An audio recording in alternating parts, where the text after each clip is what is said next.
Hello, everyone. Welcome to Rime of the Frostmaiden. This is one of our Patreon campaigns, and I just want to say thank you so much to all of our Patreons because of you, everything that we do is possible.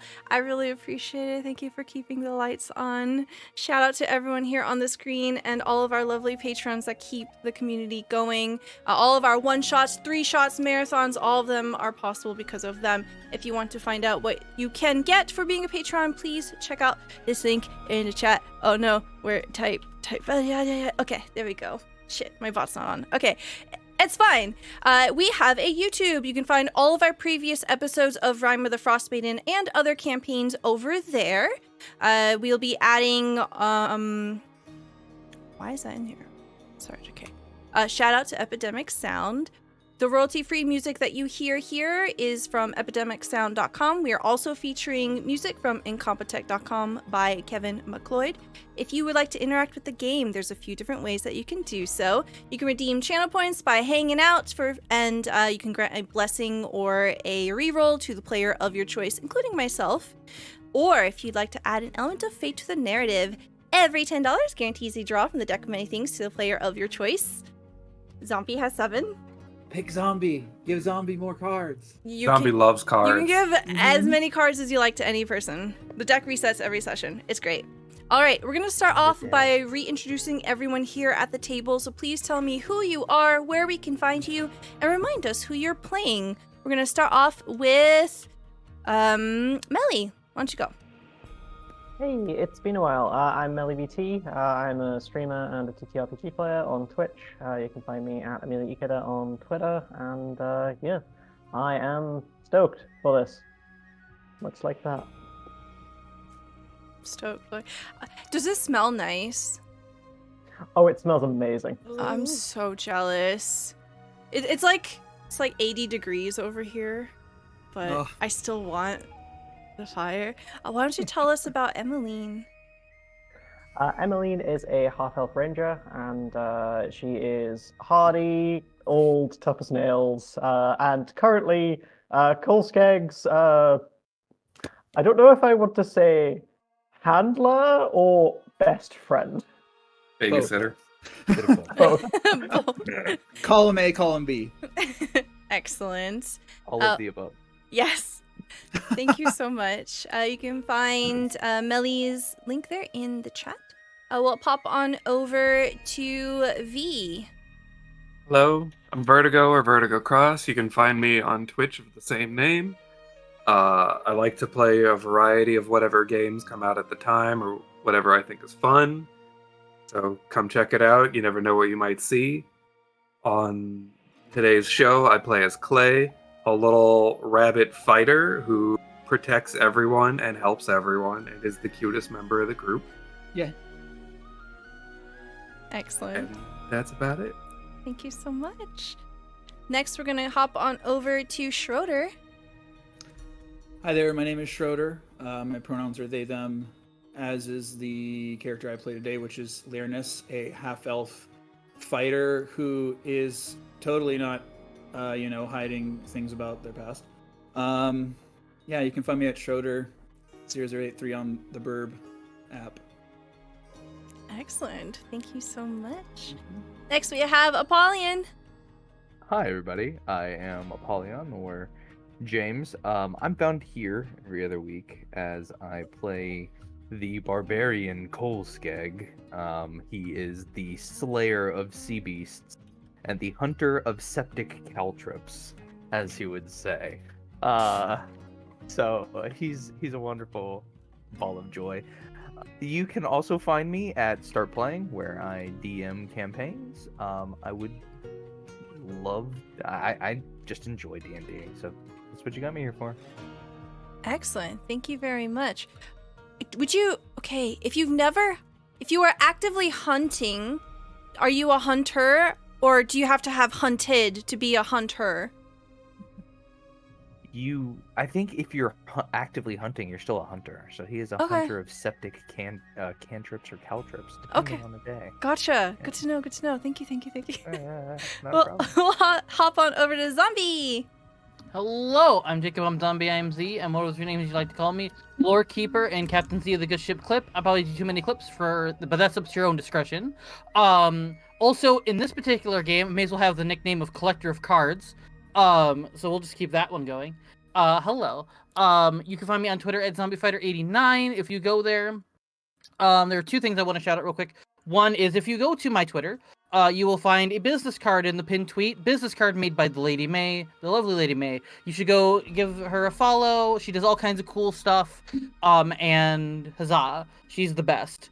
Also, because I remembered I had it clean and I had it ready, I have my wizard shirt. Woo! And if you put in the link, please, there we go. All right, so go buy these shirts. They are made by the awesome friend of the channel, Dungeon Dame, who has actively right now been posting teasers of what the new designs are going to be on the Instagram for, I believe it is they're not Dame's Instagram, but that Eternity Threads Instagram. So yeah, go do that. Today I play Bam Nash, who is a big orc wizard boy who is has quite a bit of a past as one who was to explore different caves and wonders and such, but now has found himself in this wonderful winter wasteland and running after a dog because something is bothering that dog. And we'll have to see what that is. I love that you say wonderful because I'm pretty sure that Bam is the only person in all of Icewind Dale that thinks wonderful. This is a terrible place to be. I have lots of fur. Gotcha. Very good. Hey, me too. Excellent. So unfortunately, GeekDice is not going to be joining us here tonight. We hope that GeekDice feels better and we have him in our thoughts. So he'll be here next time that we play. But as a quick recap of Rime of the Frostmaiden, last time we made our way from Bremen to Targos. We had managed to deal with a plesiosaurus problem in Mare Dualden, and upon finishing that, we continued towards Targos under the employment of an individual that seeks out a murderer. And you know that the trail is relatively hot as it can be in a place like this. You've made your way towards Targos. Along the way, you have met an individual by the name of Danica Greysteel, who was in search of what was essentially what they described as forest spirits, ? It was there that Clay was given a lantern that should help with the identification of such a thing. But then we had the very awesome feature by Emmeline to discern that Targos does not have such a thing. And from there, we made our way into Targos, and the party split. We had Emmeline and Kolsked heading over to the Luskan Arms in search of information, while the others went to see how they could help. And we will start off with, let's see, Emily and Kolskeg. That sounds like fun. All right, I'm going to drop us over onto the map of Targos here just to give a quick refresher of what that looks like.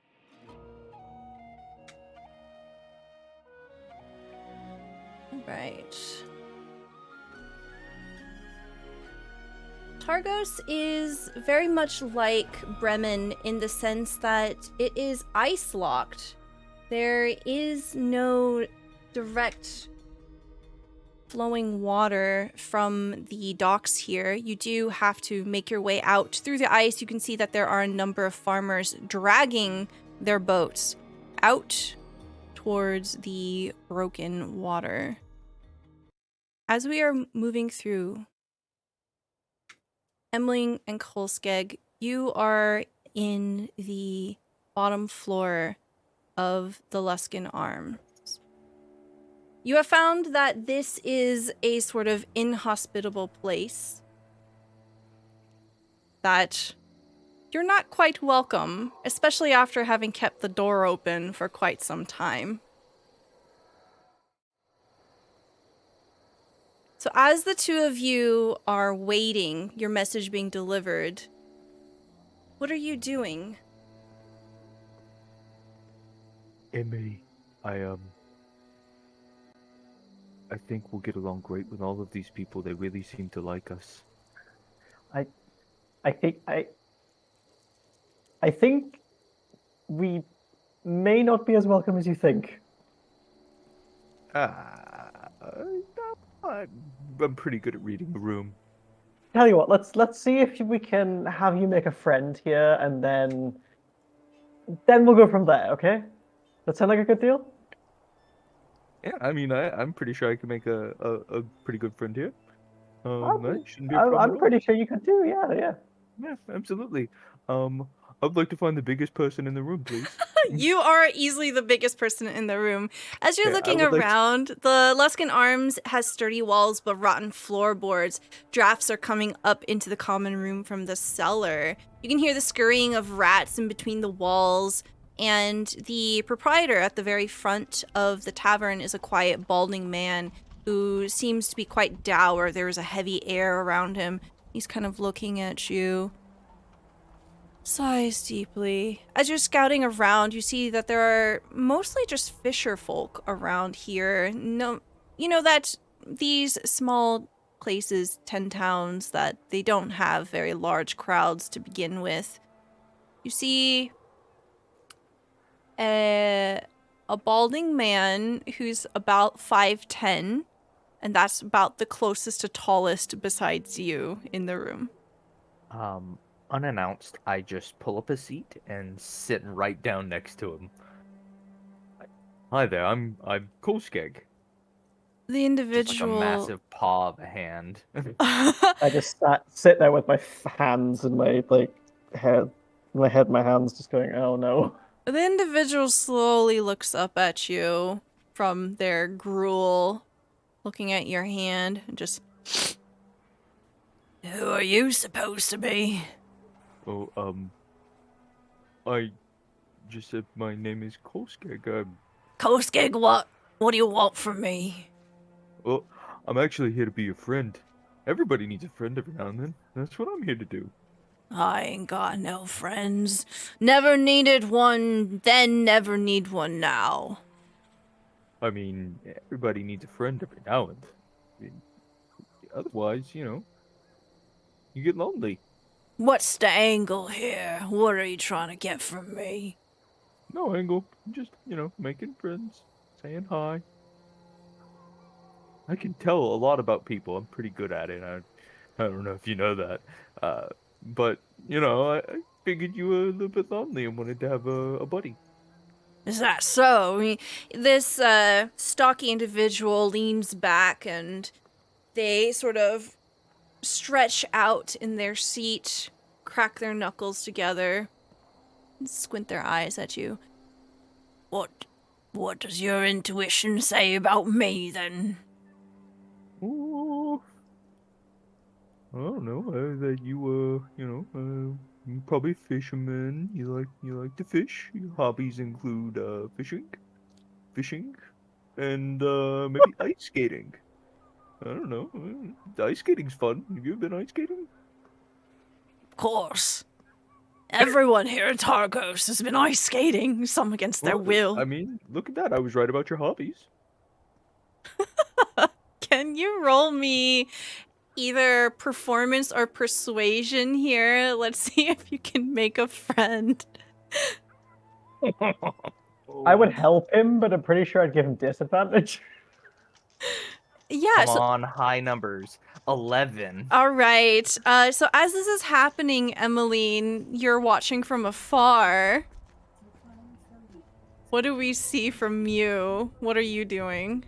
I've sat there, I face palmed when I saw what he was doing, and then I started walking towards him, and I hear him just going, "Oh yeah, I'm Kolskeg. Hi, nice to meet you." And right as he's like, "Cool, I can tell things about you," I pull up next to him. I just put a hand on his shoulder and I go, "Kolskeg, have you made a friend?" Yeah, I think I made a friend. He's a pretty nice guy.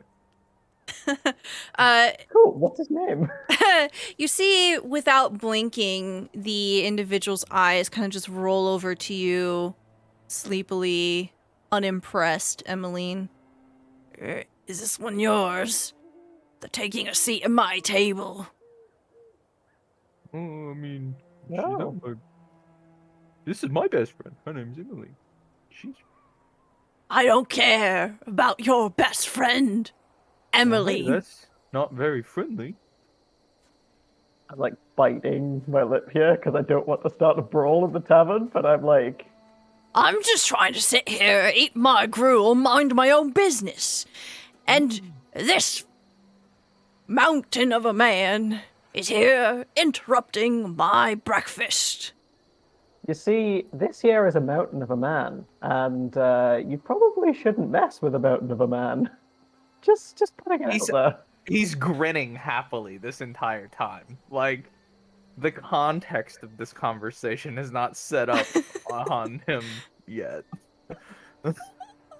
I'm just trying to eat my meal. Look at it. It's gone cold. And he Well, everything's drops his cold spoon here. in it. I'm gonna just look at him and go, when is anything here ever warm? It was slightly warm before your friend came here and sat I can down get at back my up for you, and I'm gonna try to grab his bowl and like.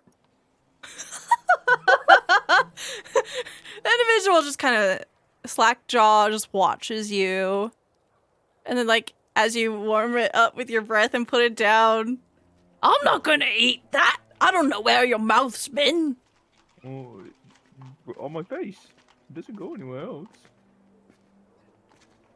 You've ruined my breakfast. I need you to pay for my breakfast, friend.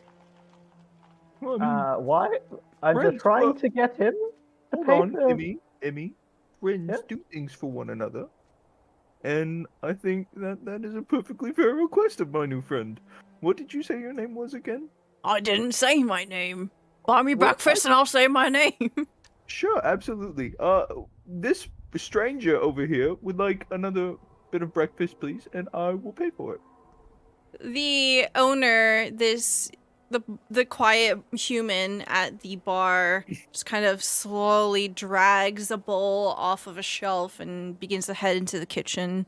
Comes out a moment later, drops another bowl of gruel, the same exact temperature as the other one, and holds out Ice cold. ice cold and holds out a hand to you, Kolskeg. That'll be 2 copper. Oh, okay. He pulls out 4 and hands it to him. He kind of holds it for a moment, looks at you up and down, closes his fist, and just walks away with it. Koskeg, we really have to teach you the value of money at some point. Well, I know the values. At least 7 copper make a silver, and at least 7 silver make a gold. Hey, he's not wrong. You're not- It is at You're least. not wrong! Technically not wrong. All right, just thank you for the fresh gruel. My name is Steve. Oh, well, Steve, look at that. We have. I'm really happy to meet you, and I hope your breakfast is as good as the rest of your day. And you are probably a lovely ice skater. Come on, Emmy, let's go. I told you I could have make no you choice in the matter here. I'm just being dragged along by him. Yeah. I just as I'm walking away loudly, I'm like, I told you I could make a new friend. Yes, you Yes, may yes, you add made- Steve to your friend list. This is reminding me of my Steve the Fisher from Targos. Steve of Targos, fisherman. Let me write that. Steve of Targos. Steve of Targos. Fish. Yes. Steve of Targos. Well, you never Fisherman. know. So I think just as the two of you stand up, you Professional hear ice skater. semi-professional ice Semi? skater. Okay, hold on. We'll Yes. we'll change that. Hold on. Yes, very Put that on your important. friends list. There we go. Done. Okay, Save. as the two of you are kind of wheeling away from the table, you hear a set of heavy footsteps coming down from the stairwell, and you see a very well-dressed individual clomping on down. This individual is very tidy in appearance. You see that they have dark hair that's slicked back and greasy. They have hawkish features and a neatly trimmed half beard that cups their chin. And they have an air of authority with them. They smile, the sort of easy smile that someone who's confident and feels in their element might have. He has a hand hooked into his belt, and as he's making his way down, his eyes immediately lock onto the two of you, and he begins to approach. Art. This is Nerth. You can tell immediately that this is probably the speaker that was fetched for you, the leader, so to speak, of Targos. He says, "Well then, welcome to Targos, strangers. I heard that you were seeking an audience with me." We were, yes. Hello, I am Emmeline, and this is Kolskek. We wanted to ask you if you know the whereabouts of someone. I don't know if you want to go somewhere more private or... Of course. A pleasure to meet you. And he holds out a hand, and his hands are heavily gloved. They are these fine leather gloves that are wrapped with bits of fur. Extends it out first to you, Emmeline. I very gingerly take it. I know full well that Kolskek's about to fully challenge him. Yeah, Nerth's touch is very delicate, despite this bravado that they seem to have. They gently turn your hand, and if you're okay with it, they begin to draw it to their mouth to give you a polite kiss on the back of your hand. If you resist... Okay. And then he moves over to look at Kolskeg and looks you up and down with a wolfish grin and extends his hand out to you firmly. Kolskeg takes his hand delicately, turns it over, and if he lets him, leans forward to give it a kiss. Oh yeah, Not absolutely. Really not sure if this is like normal customs or not, but he's just like confused look on his face as he does it. Nerth absolutely does, and he laughs from his belly. It fills the room and it draws the attention of everyone here. Sort of dour atmosphere, sort of shaken by this mirthful laughter. Says, very good, very good. Please follow me. I have the suite here at the Luskan Arms." And he begins to take you up into the second floor here, guides you down a hallway, and you can see that there are a number of doors that line this hallway, presumably other bedrooms. A few of them slam shut. Someone leaves and they're coughing and huddled in on themselves, bundled in a bunch of cloth as they hurry down. And we will cut on over to the others as you begin to approach. Meanwhile, in a very different part of Targos, we see Bam fall to the ground as a dog, a husky, pounces onto you and begins barking loudly and licking you in the face. Hey, boy. Clay. And he'll Go ahead. he'll try to pet the dog as he's licking him. You know, when you're getting licked by a dog, you're trying to pet it. Yeah, you're trying to control the madness of affection that is washing over you. Slimy and sticky, but very warm and very stinky. Yes.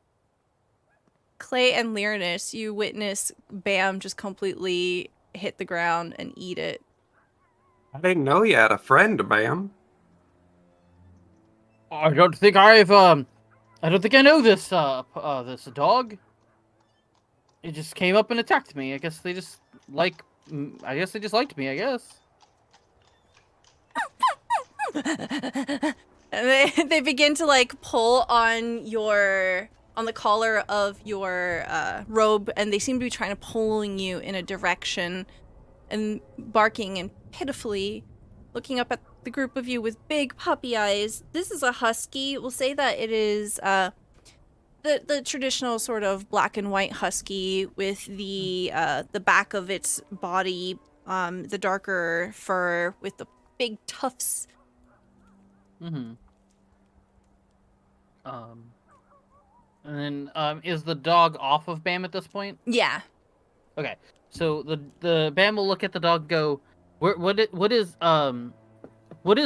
What is it? Bark. Quite. Um. Is there something going on? Show. Like, I guess he'll just like point all around. Like, show me where to go. Where do you need help? Like. Bark, bark, bark. And then all of a sudden, the dog begins to bolt down one of the streets here, weaving between people trudging through. You see that the dog has a broken leather harness dragging behind it, wrapped around its body. Very clearly was a sled dog of some kind that broke free. Is there any way for me to hold onto it or get a hold of it? Is it Roll still me a able dex for save. No, roll me a sleight of hand here. sleight of hand? Okay. Yeah. Where'd my thingy go? There it is. Actually, hopefully this will work. That is an Ugh. 8. You tried to reach for it, but the dog is too fast. Oh, damn it. Okay, I was trying to have me guide it. Lornas, Clay, I think there's something going on with this dog. Well, stop holding around. We gotta go after him. And Clay just hops off. Okay. Come and learn this. Learnus, by the way, is still leading Blueberry around. Mm-hmm. So, yes, I might be a few steps behind, though. You find that now here in Targos, the atmosphere is very similar to Bremen, so Blueberry, the axe beak, doesn't seem to be much of a fuss. They are obediently following after you, Learnus, and they are having a little bit of difficulty moving between the houses and hovels, though. So yeah, definitely not an endeavor of speed. All right. Clay and Bam, as you're chasing after this dog, can I get survival checks? Let's see if you can keep up with this little guy. If we fail, do we die? No. But you lose a puppy. All right, that is a 10 from Bam and a 9 from Clay. 10 is good enough. You can see the flash of white and black moving between the murky grays and browns of the street, and you approach what appears to be a modest dwelling. You see the dog barking and trying to scratch at the door. You can hear that someone is rummaging around inside. So Bam will go. So the dog is scratching at it. The dog, he'll be like, he'll go to the dog and he'll be like, "Oh, thank you. Okay. You just try to like. I was like, okay, move the dog kind of out of the way and kind of like give a knock on the door. The dog Be like- is more or less like pacing circles around your ankles, whining, scratching the door. Yeah. You knock on fine. the door and the door opens. You see a handsome, very, very handsome man in his 30s. And as soon as the door opens, the dog slips inside. Oh. You see the smile on this man's face fade immediately. And he says, hello. You must be so cold. Please, come on in. Sure. This dog here, found me in the middle here, in the woods here, the middle of the tundra rather, and he seemed to be whining, and it seemed like he was in distraught. So I thought maybe something was going on. Is everything okay? I'm not quite sure. He will beckon all of you in, and Learnus, as you approach, you can see that there is a very convenient place to tie Blueberry. Yeah, and he offers a wheat pie for Blueberry as you all gather inside. It is a very modest dwelling. There isn't much luxury within, but it is enough to keep the cold wind at bay. And as you file in, you can see that this individual begins to move towards warming some cider There is a soft fragrance of cinnamon and apple that permeates the air here as he's moving the wooden ladle around to stir it. And he says, "This is Boy," gesturing to the dog. I will admit I was not expecting you. I was hoping that it would be my husband, but well, like I said, I wasn't sure what it looked like, and he'll kind of like point at the dog. It looked like the harness or something broke up. I tried to grab it so it could guide me, but it ran too fast for me to grab a hold of it.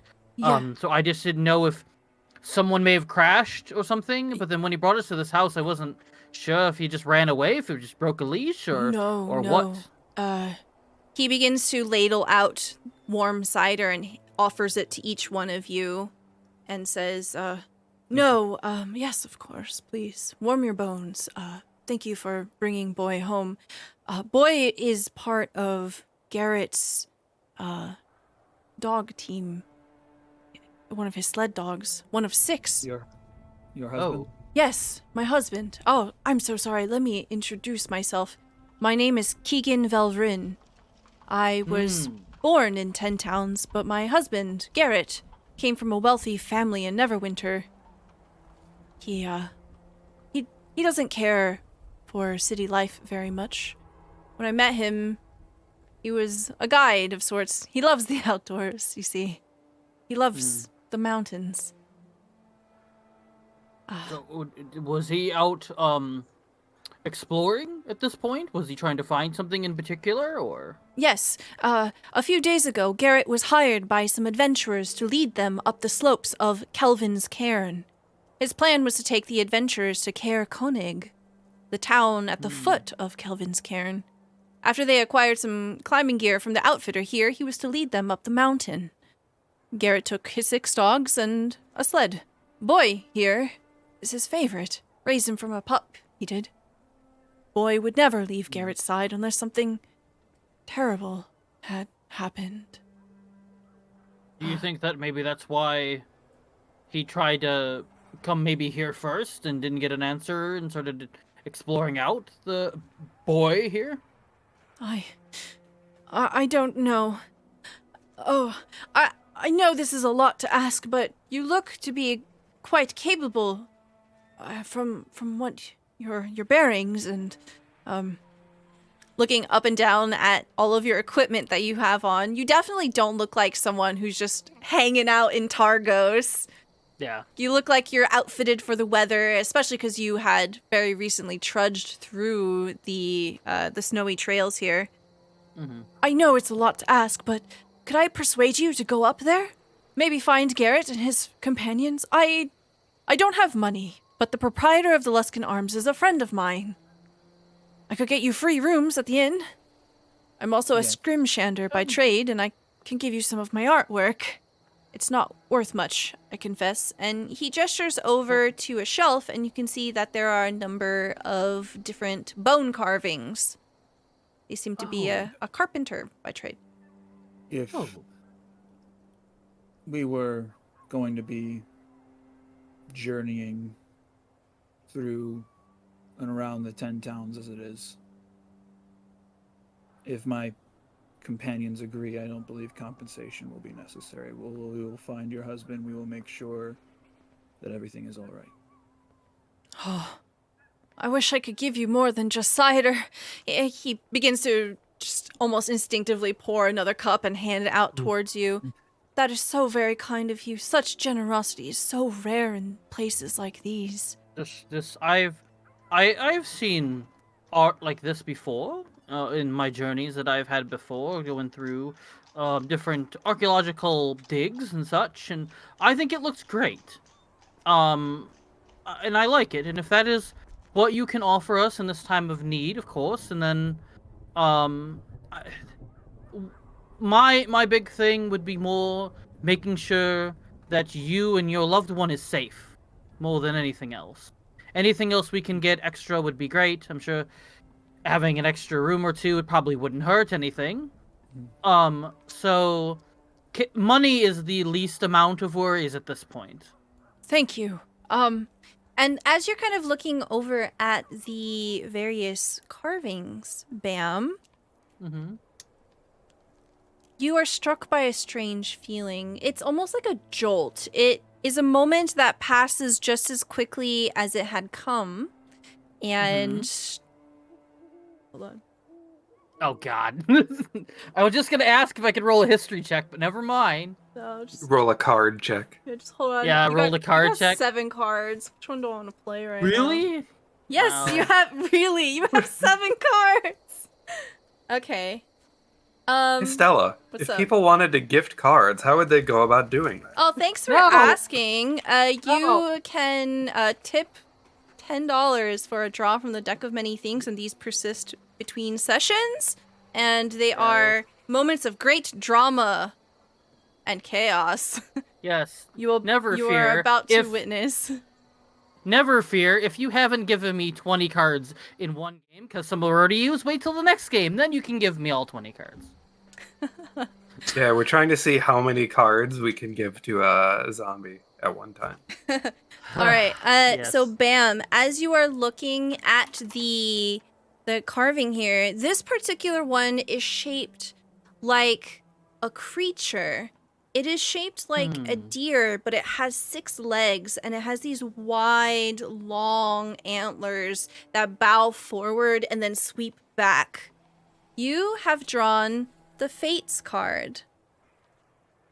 You have, in this moment, the ability and power to alter an event or the outcome of an event. So I'm going to let that sit with you. You can Yeah. decide this anytime during this session, but you have to do it before the end of the session, okay? That's fine. I know, it's a big card, especially for like so early in the campaign. Oh, fantastic. Thank you so much, V. Thank you so much, Godfather. That's No, 2 cards. Don't tell me they're both. They're both Are they for both for me? God damn you all! Very good. So this is my favorite mini game of all time. Zombie, please tell me Yeah. when to stop. How's those magic games going? Good. I've become so much better at shuffling, y'all. That's why I was delaying it a bit. As soon as you had to do it on camera, your skill level wildly improved. Yeah. Stop.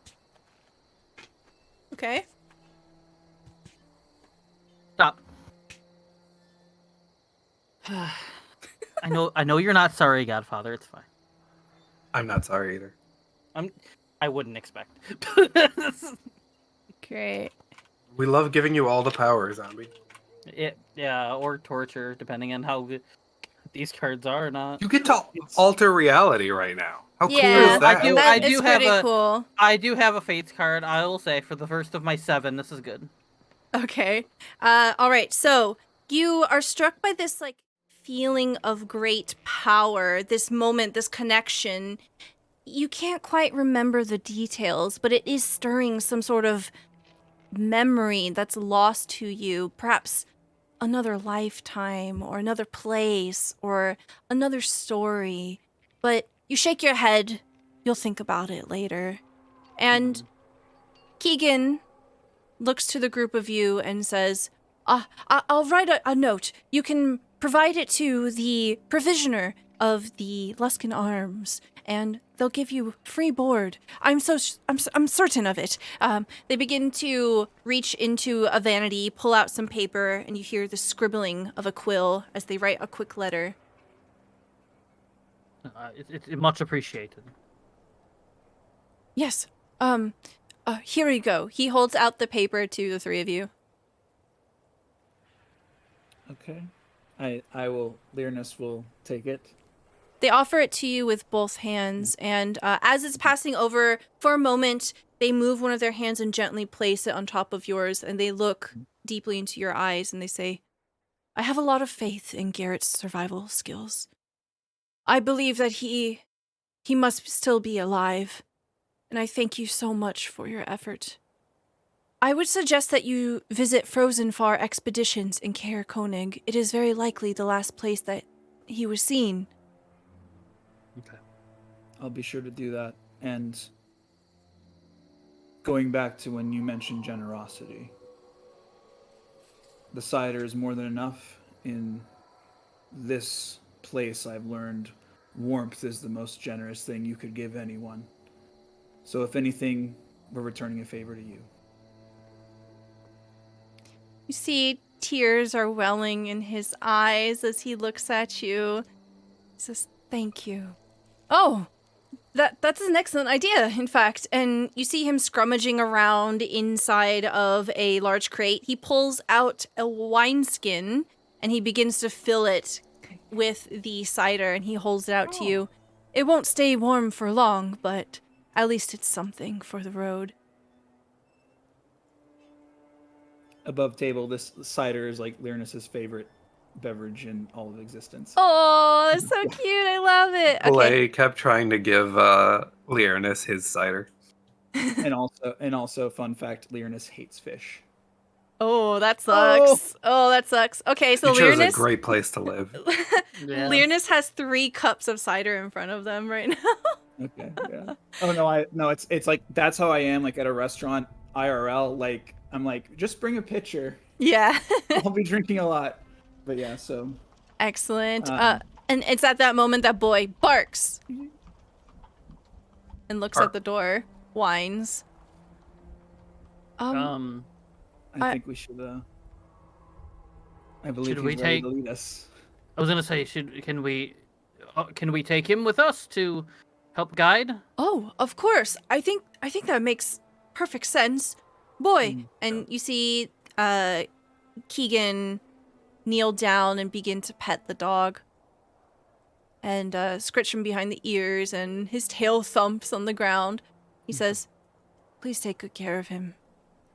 He is a very good guide, and I think he will take you to..." Yeah. Do we have anything else that we can, other than the tatter? I can try and grab the line and what's broken. Is there any other leash or any other harness that you know of, maybe a little bit more stable, that we can have with him? Oh. Oh, I do have rope. We all have so much rope. You see Keegan begin to take the harness off, and he says, "Well, boy is quite obedient. He's a good boy. Okay. I don't think that you'll need any restraints, but Okay. he won't protest if you want. He's very strong." Well, I'll let him have his. I'll let him have. If I want him to trust me, so if we can just, if you'll guide us and trust us, then we'll do kind and same. Boy loves food, I will say that. Speaking of which, he did just get back, and I doubt he's eaten anything yet. True. Right. Quite right. And you see that he begins to reach into his pantry and he pulls out some dried meat.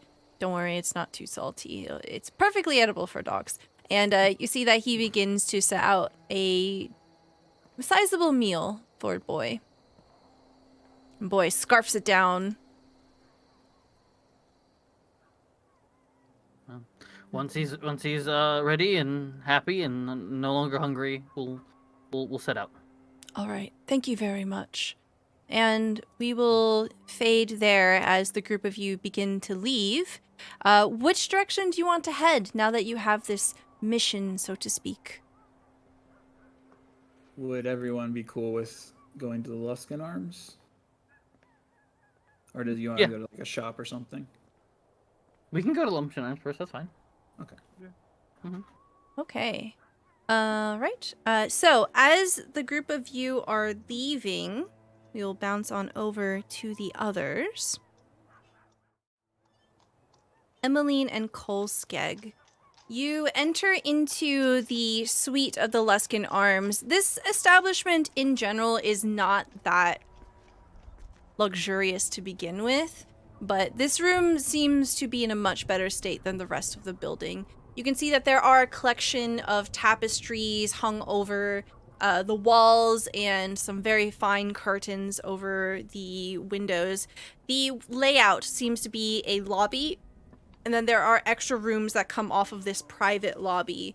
There is a pair of armchairs in the center, a squat table, and you see that there is a writing desk on the other side of the room that has a number of different pieces of paper strewn about. As Nerith invites you in, you see he immediately heads towards the desk and he begins to collect them and tidy them, opening a drawer and putting them away. Please, sit down. Make yourselves comfortable.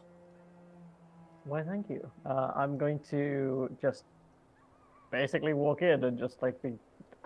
I'm going to like go off of Kolskeg's vibes and just sit down and just be like, I'm fine. Hi, I'm hot shit. Polskeg is extremely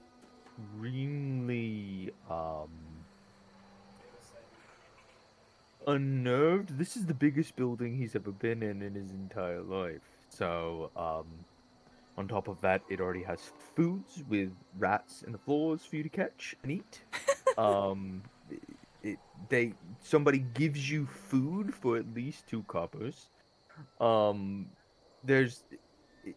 Honestly, it's probably one of the fanciest establishments he's ever seen in his entire life. And this guy is kissing hands and has a real fancy name and told him that to make himself at home, and he grew up kind of in the middle of nowhere, so he's not really sure what to do right now. So he just kind of like stands a little bit rigid and awkwardly and just kind of looks around. Emily, you see him just standing there. Kolskeg, I fully expected you to just come in and do exactly what I did. I was kind of good. Are you okay? I mean, is this a mansion? No, it's a tavern. Have I ever seen a mansion? Ooh, if you haven't been beyond 10 towns, no. This is not that impressive of a building, but No. the scale of poverty in 10 towns is vast. So it ranges from like tents, literal tents that are set up in a semi-permanent sort of way, to buildings like this. This is definitely one of the nicer buildings, but no mansions, so to speak. Kolskeg, we really have to get you just like when we're like finished with stuff. We need to get you a really nice shack, and we need to like decorate it really well. Get like fine curtains in if we can ever find something like that. But yeah, we can probably try and get something. Are you okay? Is what I want to know. Can we have food that I can catch, like the mice? The mice aren't food; they're vermin. Well, why else would you have them in the floors, in the walls? I don't Because they're understand. eating all of our food. So you fatten them up to eat them later? Yeah, something like that. Let's just go with that. Okay. Cool, So, Nerith begins to make his way towards the opposite couch from you and drops down and says, "What can I help you with?" So, we're looking for information on a man called Sefik Kaltra. Septic caltrips? Oh, okay. I will say, unfortunately, I don't know of an individual by that name. Do you know who they might work for or associations they might have? Oh, out of character, do I know that? Yes. Do I need to go check? Don't worry. It's been a while, so I will just tell you. You do know that Sefik works for an individual by the name of Torga Icevein. Yeah. You know that Torga is a small traveling merchant. Is the owner of a small traveling merchant company called Torgs. Yes, it would be works for a company called Torgs. Owner being Torga. Yes, I know Torga quite well. Torga makes their way through here quite often. In fact, you just missed them. They were last headed towards. This person knows 10 towns off the back of their hand, but I don't. They were headed towards Bryn Shander. Next, I believe. Yes. Do you have a map? Yeah. Personally, I do. I know this place fairly well. Might be worth giving one to Kolskog. Oh, well. You can look. He's still standing kind of awkwardly. He just like looks over at you. He's not gonna give you a map for free. But here we'll hop on over to the world map for a moment. He drags his gloved finger across the map here, and he shows you. My mouse is not working. What the? He shows you that Bryn Shander is only a couple of hours away. Yep. It's the next town over. I'm pretty sure. We just keep following the road the road we followed on the way over here. Yes, this shouldn't be too much trouble. You do appear to be quite well equipped for the weather, after all. Yeah, somewhat. I'm just staring at the fact that Kolskeg is ice cold. Just like staring at like his frozen people legs. continue to look at him, Kolskeg kind of looks around a little bit like sheepishly, and then just kind of like smiles and. Yes, hi. You are very interesting. And you see that Nerith begins to actually look you over with some more scrutiny than they were before. Uh-oh. I don't think I've quite met anyone like you before. What's your name again? My name is Kolskeg. I don't think I've met anybody like me before either. Where are you from, Kolskeg? I don't really remember, if I'm honest. You don't remember? Curious. What do you remember? Well, I woke up in the... If Melly doesn't go to stop him here, he's gonna information dump in the most honest way possible. Oh no. I think the two of you have been friends long enough that you definitely know what's coming, Emily. Oh god. Yeah. Like, so he's from a clan a little bit away. I patched him up when he was like just in a. I found him like bleeding out in the cave one day and patched him up. Isn't that right, Kolskeg? Yeah. Cool. And you? Nerith looks you up and down, Emmeline. You look like you belong here. Are you from Targos? I haven't seen you around. Not from Targos. I'm from... Am I from... yeah, I'm from Bremen. I'm not from Targos. I'm from Bremen. I'm Bremen's ranger. I see. You do look quite capable. That makes sense. I don't make my way over to Targos very often. Sorry, Bremen very often. I'm here in Targos. Ha ha ha. I am the speaker, so I do serve as a representative of the people. Well, I speak too. So you do, yes.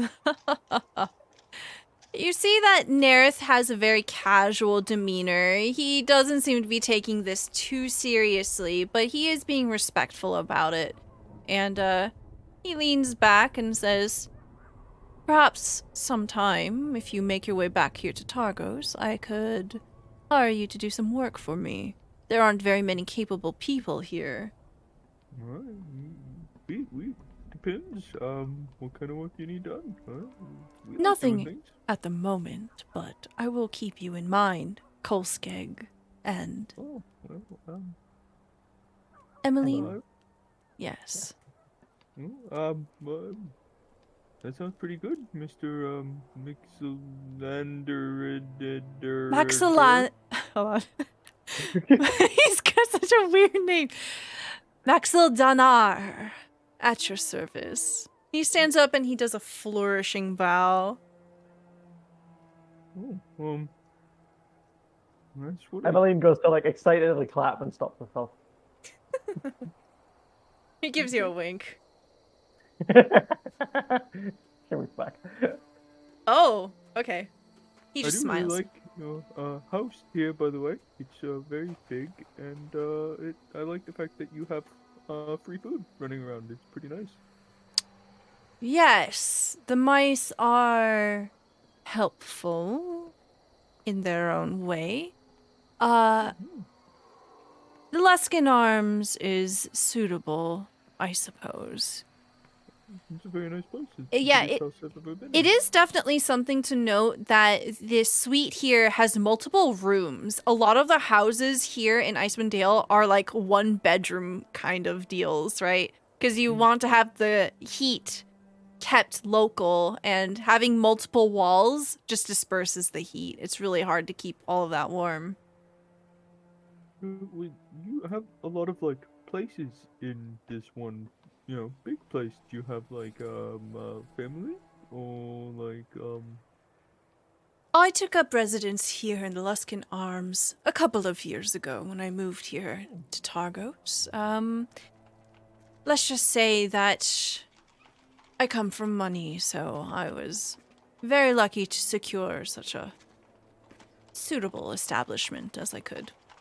Oh, you have money, so you have like at least 7 gold, right? Yes, at least 7 gold. Again, Kolskeg, you're not wrong.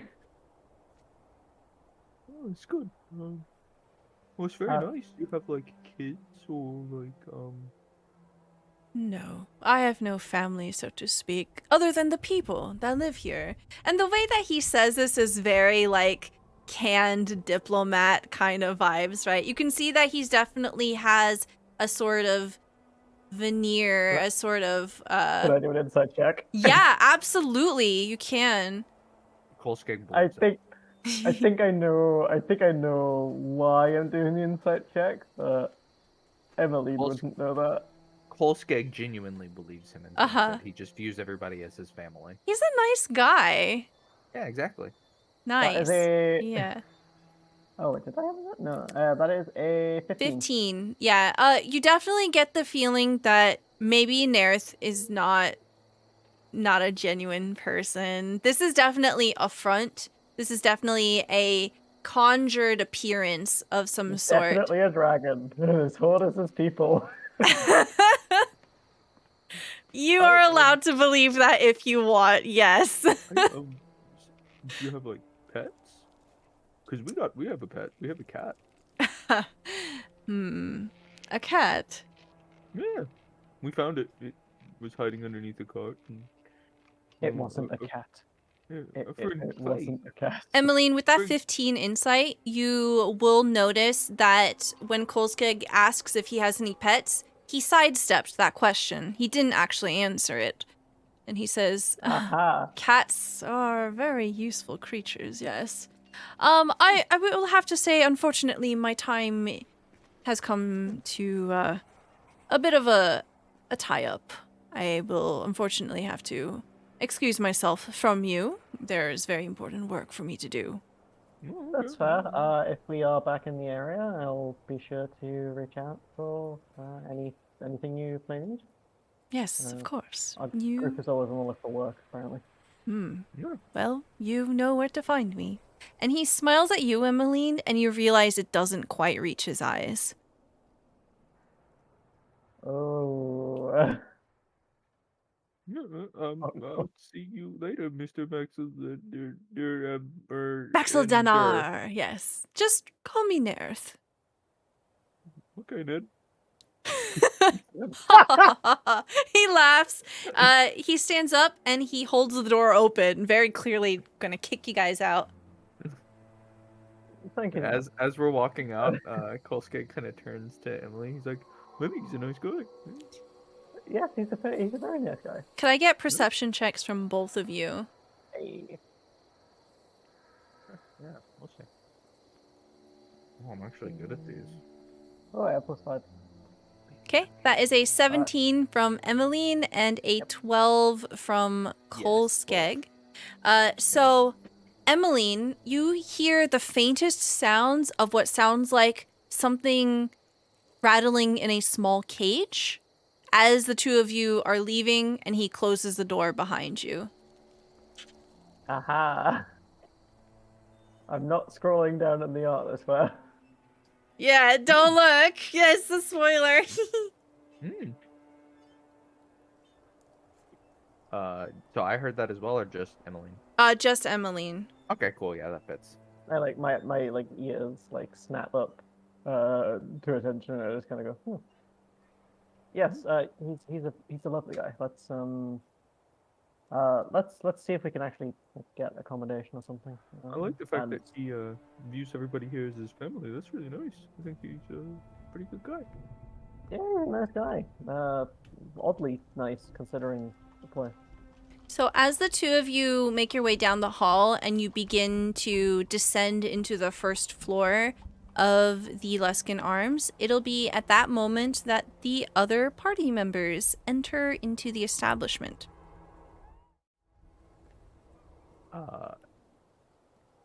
Kolskeg kind of waves excitedly at them and smiles. He points over to the table that Steve was at. He was like, "That's my new friend. His name's Steve." Steve immediately begins to get up and leave, kind of shouldering past the entire party. Hi, Steve. Have a fun time ice skating. He's a nice guy. We also made another friend.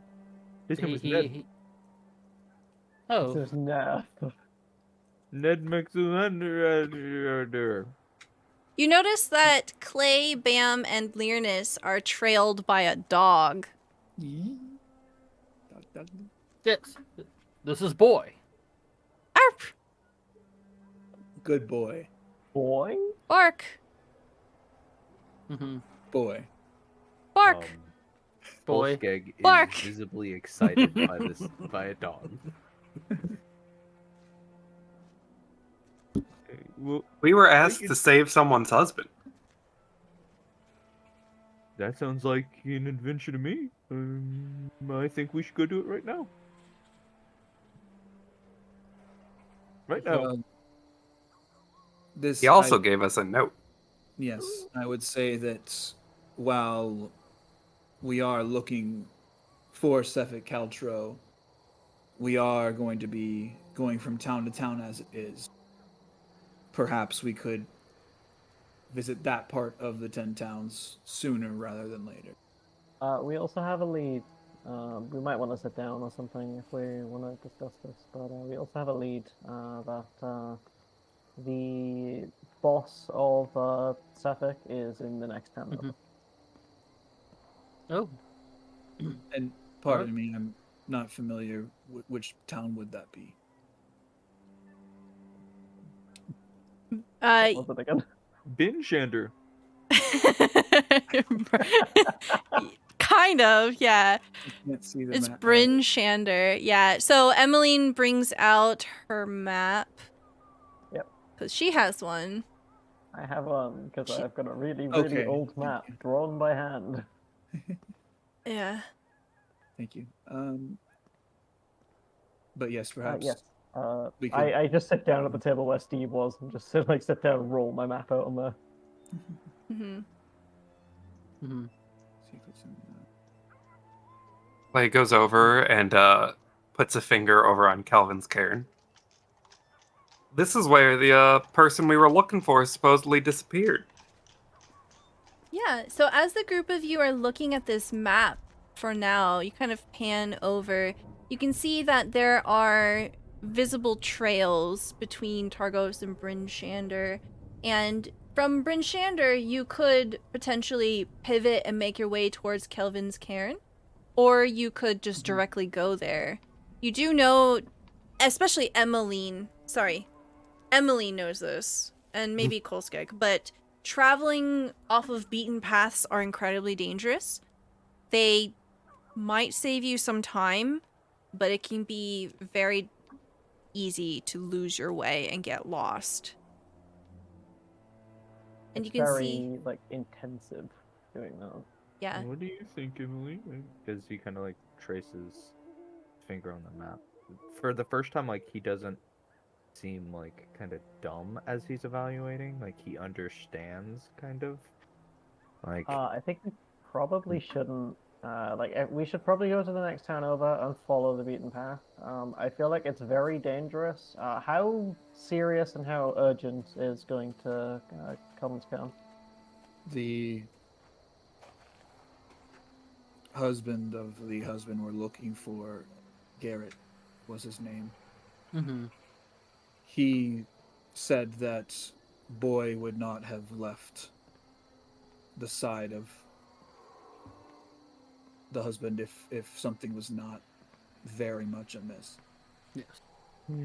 So, and even in his voice, I could tell that he feared the worst. Yeah. DM, could I make a like a survival check? Because Mhm. if we're like plotting a route, like and thinking about everything, especially if this seems more urgent, Yeah. I think it would make sense for that. Yeah, Okay, so absolutely. 15. Okay. With a 15, as you're looking at the map and just kind of recalling your experiences as a traveler of this frozen wasteland, you are able to divine that if you go directly to Kelvin's Cairn from Targos, it'll be about 12 miles and take about 24 hours on foot. If you get dog sleds, then it would definitely half the time. If you go to Caer Konig, it will take you, sorry, not Caer Konig. It would take you about 3 miles to Bryn Shander, which will probably be about 3 hours because there is a path. So, I think if it's urgent, um, if this person really needs our help, it's gonna take us at least a day to get there. We have the dog too, that might be able to help, find a way back. But if we go to Bryn Shander, and kind of draws his finger, like Emmy said, there's a trail. It'd probably take us a couple hours to get there. It really depends if it's urgent. Uh, Especially if something could be happening. Being left out in the cold, alone, potentially, could be bad. Yeah, do we think we could get a sled of dogs and so on in French Under? I mean, maybe. Depends. How much gold do we have? Because it's probably going to be more than 7 gold. Yeah, probably more than 7 gold, yeah. Huh? I would agree. Okay.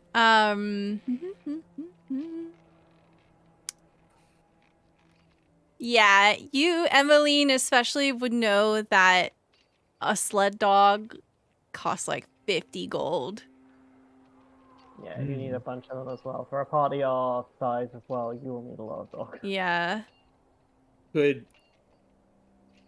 would not be as fast, I'm guessing, as a team of dogs, but could Blueberry technically pull a sled, or would that be too? Blueberry could definitely pull a sled, but it can't have 6 people on it. Right. Yeah. Yeah. I'd say we've got a few options. We can either we split up, we go in different places. That runs the highest risk, and honestly, considering the terrain you've got to go through, would be bordering on deadly.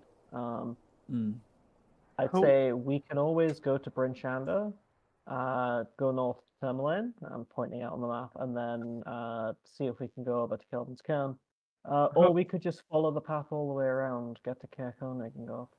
How about this? How many people could Blueberry pull on a sled? I would say that Learnus, you would be able to tell 2 people. Clay would be able to ride for free. Right. So, I would say Go ahead. myself, and Clay would most likely be the. Okay, why don't we do this? If Blueberry can pull 3 people, and we know that they need help now, why don't Learnus, Clay, and I go ahead, and Emmy, you, Bam, and Aeolus can go to Brinshander, try to get something that will help, and we you can catch up and meet us there. That way, if he Yeah. does need help, we get there a little bit quicker on the sled, and we might be able to help him. And if you're able to get stuff, you'll be able to come up and meet us, and we'll be able to get him back safe.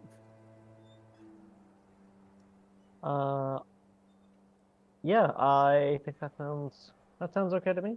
Bam, what do you think? By the way, this is Kolskeg coming up with a logical plan. Yeah. Emmeline That's- is like Bam not is just I think Bam has just been kind of just like sitting back in awe a little bit, which is why it took him a second. He's just like, all right, that's cool. Yeah. Emmeline is like not phased because she's just like expecting this. But then like after a little while, she like she's like, yeah. What do you think about that, Bam? It turns to Kolskeg and goes, Kolskeg, are you sure about this? Emmeline, as you say that, you will say that you're pointing at Kolskeg saying, "Are you sure about this?" And you have your other hand on the map. And there's this moment where you feel a prickle of cold on your fingertips, and you look down and you see that your fingertips happen to be right on Bryn Shander, and it unlocks a sort of memory in a super vague sense. You have drawn the Vizier card. You get to ask Oh. one question, any question you want, and I will give you a helpful answer.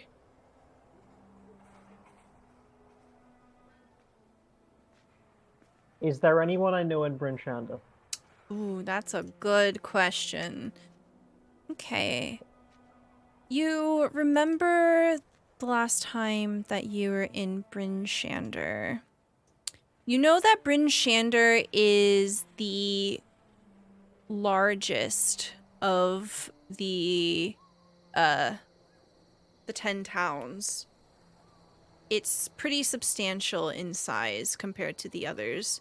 This has a population of 1,200, where the others are smaller. You know... Let's see. We'll say that you know a dwarf by the name of Elza who runs an adventuring shop in Bryn Shander. Oh. Useful. Since I have a bunch of money in defense. You remember that her shop has cold weather gear such as ice picks and snowshoes, rations. Definitely a lot more Ooh. supplies than you have found in Definitely going Targos there, or yeah. Bremen. Yeah. What do you think? Me? I think it's a good idea. I'll head to Bryn Shander. I'll follow our leads, and yeah, this is extra on top of what we're planning on doing. So if it's urgent, it's urgent. Be careful, Kolskeg. I've already pulled Emmy, you out of when have I been one to take unnecessary risks? Kolskeg, I pulled you out of a snowdrift bleeding to death because you tried to fight. What was it? Wolves you tried to fight? Well, listen, I don't know what you're talking about. First of all, I don't remember anything, and I think you're making up this story. It's not very nice. It's Um, all right. It's all right. I mean, Clay will keep an eye on everyone. But I do think that Thank I you. do think this is a good idea. Okay. Yeah, I'm inclined to trust Kolskeg here. Very Good job, good. Kolskeg. All right. I have a quick question Yes, because I don't remember properly. that's fine. When Emmeline did the big like search to find the spirit thing we were looking for, Mhm. what specifically was the type of creature she was looking for? Elemental, right? I think I was looking for an elemental, yeah. I can also tell you what the radius of it was. 6 miles. Okay, just wanted to make sure that it was elementals. Yeah, 6 miles as well. While we have this out, we'll go up to just around Targos, Bryn Shanda, and maybe bits of Nerdwald. Might get to Tourmaline, but not quite. Yeah. Damn, 6 miles. That's You could busted. It's my you could favorite find terrain. Clay at any point because he's a fae. Is this a feature that requires a recharge? It requires a ranger spell slot. Okay, gotcha. Cool. Sounds like you don't get to use this infinitely, do I you? was like, you just spam it. You're just constantly aware of it, where Clay is at all 2 times. left. Got 2 spell slots left. Yeah. All right. Can I roll animal handling to give Boy the best pets possible? Absolutely. Aw. And we're gonna go to break after that. All right, 14. Yes. Boy absolutely loves you. Boy looks at you like you're the new best friend. Damn, Yay. I'm jealous. All right, everyone. We're gonna take a 5-minute break here, and when we get back, we will have the party split and head in their different directions. So please join us in our break. We'll be back in about 5 minutes. Grab some water, grab some snacks. Be right back. So we see the three of you, Emmeline, Aeolus, and Bam. You begin to make your way towards Bryn Shandir. What does this look like as the three of you, Aeolus is also accompanying you. What does this look like as y'all are moving forward? I basically just go, cool, Kolskeg just went off and did his own thing. I'm only just realized, only just setting in, like the slight bit of panic, what might just be about to happen. But I'm turning to Bam and asking, so, yeah, Bryn Shanda's not too far away. Yeah, it's huge, by the way. I don't know, are you from around 10 Towns? I'm not remembering at the moment, but I might have at one point found myself around there. But it's not clicking in my mind at the moment. There.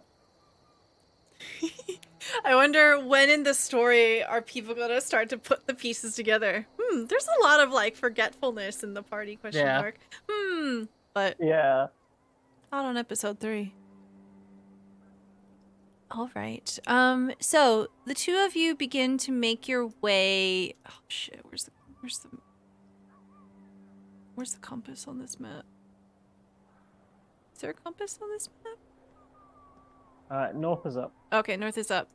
Yeah, Because it's of on the salt. very Okay. Because top. of Yeah, it's on the Saltmarsh, very I top. always have to check because they, for some reason, didn't have north is up in Saltmarsh. Okay, so you begin to head southeast towards Bryn Shandir, and the cold welcomes you with its unforgiving embrace as you begin to trudge forward.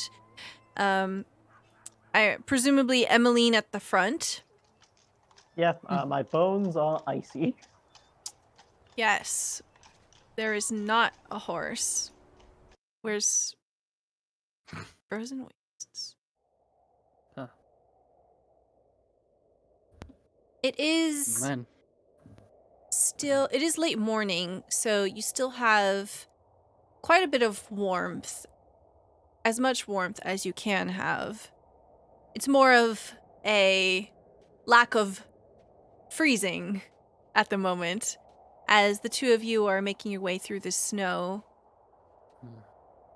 We'll say that Aeolus is kind of trailing behind the two of you in this particular scene. You don't have any animal companions joining you, and you have this moment to speak to each other if there's anything you want to say. You're going to be walking for 3 hours. A significant amount of time, yes. Mm-hmm. I hope you have solid shoes for this. I took snow boots. Oh, nice. Mm-hmm. Need to actually get me some of those when we get to the next town. Yes. Wasn't sure about him at first, but we were in a store. I thought I'd buy something, and something just told me to get him. So apparently, I made the right choice. Thing is, how much did that cost? Oh, jeez. Too much. Do you remember, Stella? It was a Too lot. much. It was a lot. Yeah. Yeah, I don't remember off the top of my head personally what. You paid it too was. much for them, is what I remember. Okay. I'll just say Bam knows the number, but I don't. So Bam will say the number of what he paid for it, and he's saying it in like, I think that's the price. I don't remember. I've never really remember buying snow boots very often. Emily is just going to like hear the number and go, it's probably best I don't tell you how much you overpaid. As the group of you are moving, you see that today is quite clear. There doesn't seem to be a storm around, so you can see for miles in every direction. Emmeline, you passively pick up that there are a pack of owl bears. Snowy owl bears. You pick them up from the terrain quite easily, being accustomed to the ranger ways. But they are so far away that they don't pose any kind of threat. There's no way that they see you, that they are bothered by you whatsoever. But you see a family of 4, and there are 2 cubs, and they are rolling around in the snow. And it is this moment of levity, this moment of something precious found in an otherwise unforgiving, frozen world.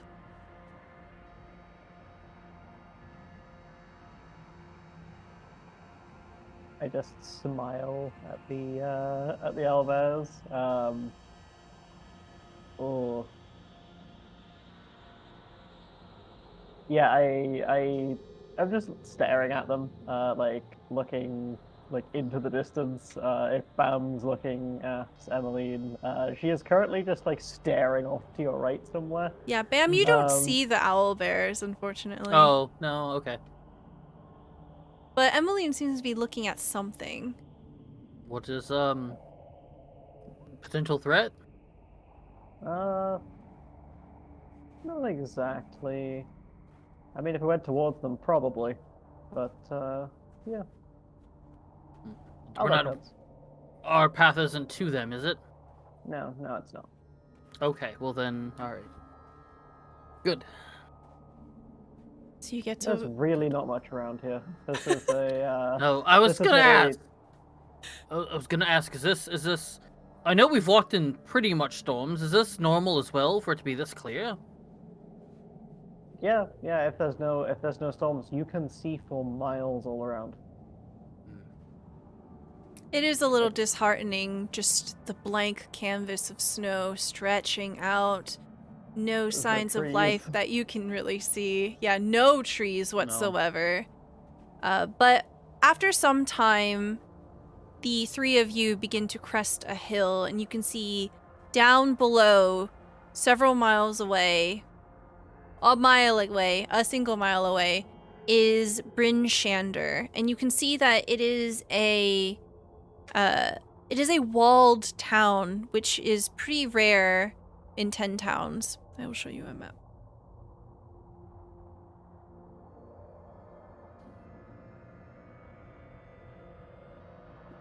You can see that there are a number of roads that go in and out of Bryn Shander. There are no people that you can see at the moment. You would know, Emmeline, that with the coming of Arl's unyielding winter, that traveling parties are quite rare nowadays. It has stifled trade tremendously. There are a lack of outsiders because who would want to come here? It is so perilous, it is so dangerous, it's not worth the risk, and people all around are suffering for it. You know that this was once a great trading hub. People from all over the world used to come here to peddle their goods and exchange all sorts of things, but now it's just a shade of what it once was. It's lonely on a wind-lashed hill.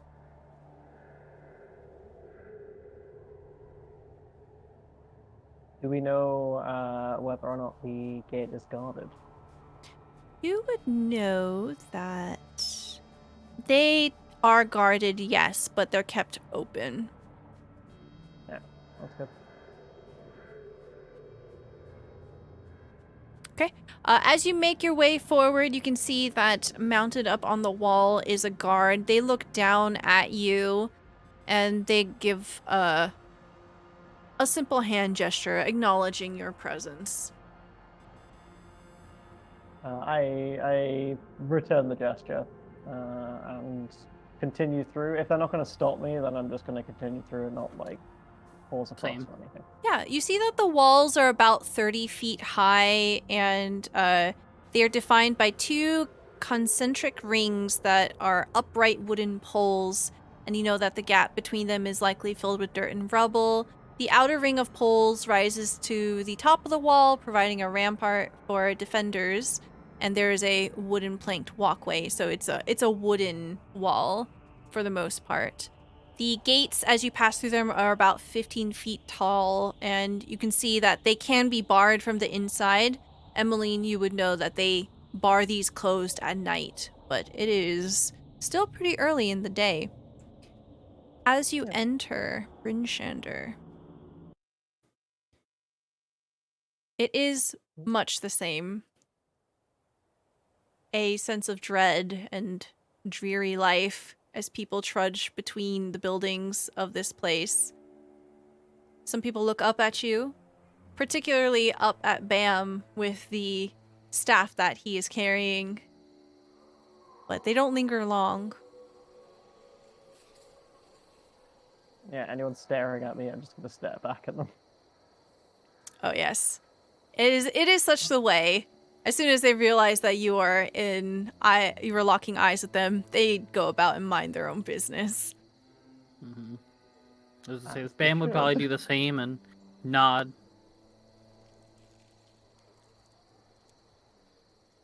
Take you to the Bryn Shander map. Cool. Who were we here to see again? The Targos company. Yes. You had heard that Torgs had made their way here. And also, you know that you have a friend here in Bryn Shander, someone who owns an adventure shop. Let me get you their name real quick. Yeah. It was Elza, I believe. Elza Adventure Shop Keep. Thank you. Yeah, that's actually my first stop, I think, if I'm coming here, because, like, I don't know much around here. Like, this is huge. There are a lot of people here. Mm-hmm. There's the North Gate. Yeah, we'll be entering the North Gate, I think. Yeah. As you are entering, you do see that you pass by an establishment that's labeled the North Look. You would know, even though you've only been here a few times, that it is an establishment that's very frequented by mercenaries, adventurers, the rowdiest and most dangerous place to stay in Bryn Shander. At the same Oh time, boy. all the latest news and rumors come through there. For sure. Oh, if we're going past it, I gotta like look at Bam, look at Aeolus, and be like, so I have a contact somewhere like well around here who I can go and ask things. However, and I point towards the very rowdy building to the The side North of me. Look. With like, I'm assuming this is somebody who's been like thrown out. Oh yeah, like- someone's getting their shit beaten right in front of you yeah. on this Like, morning. so like, we could also try there if you really want to. They seem to be a bit of a rowdy bunch. I might be able to fend for myself, but if there's other ways to go about it, I would suggest maybe. You know that if you head down this same road towards the end where it opens up into the central plaza is the Black Iron Blades, where Elza keeps their shop. Next to. Yeah.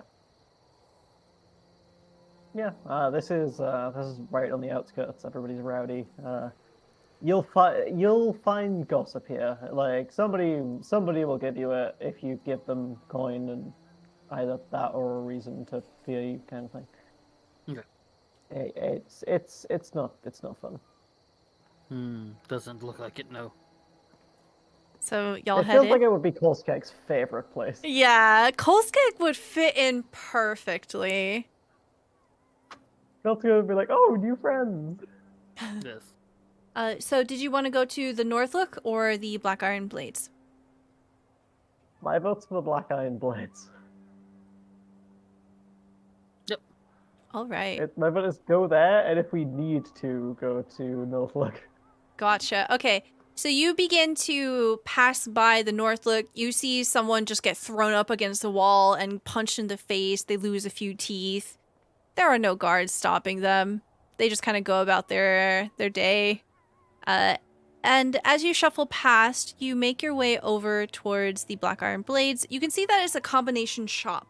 Half of it is a smithy, just north of the main square, and the other half is a general store of some kind.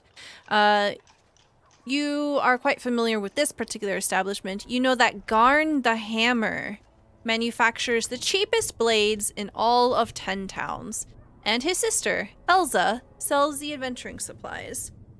The two of them appear to be in good health. They are both dwarves, and they are dressed quite decently, warm for the weather. They seem to be doing just fine.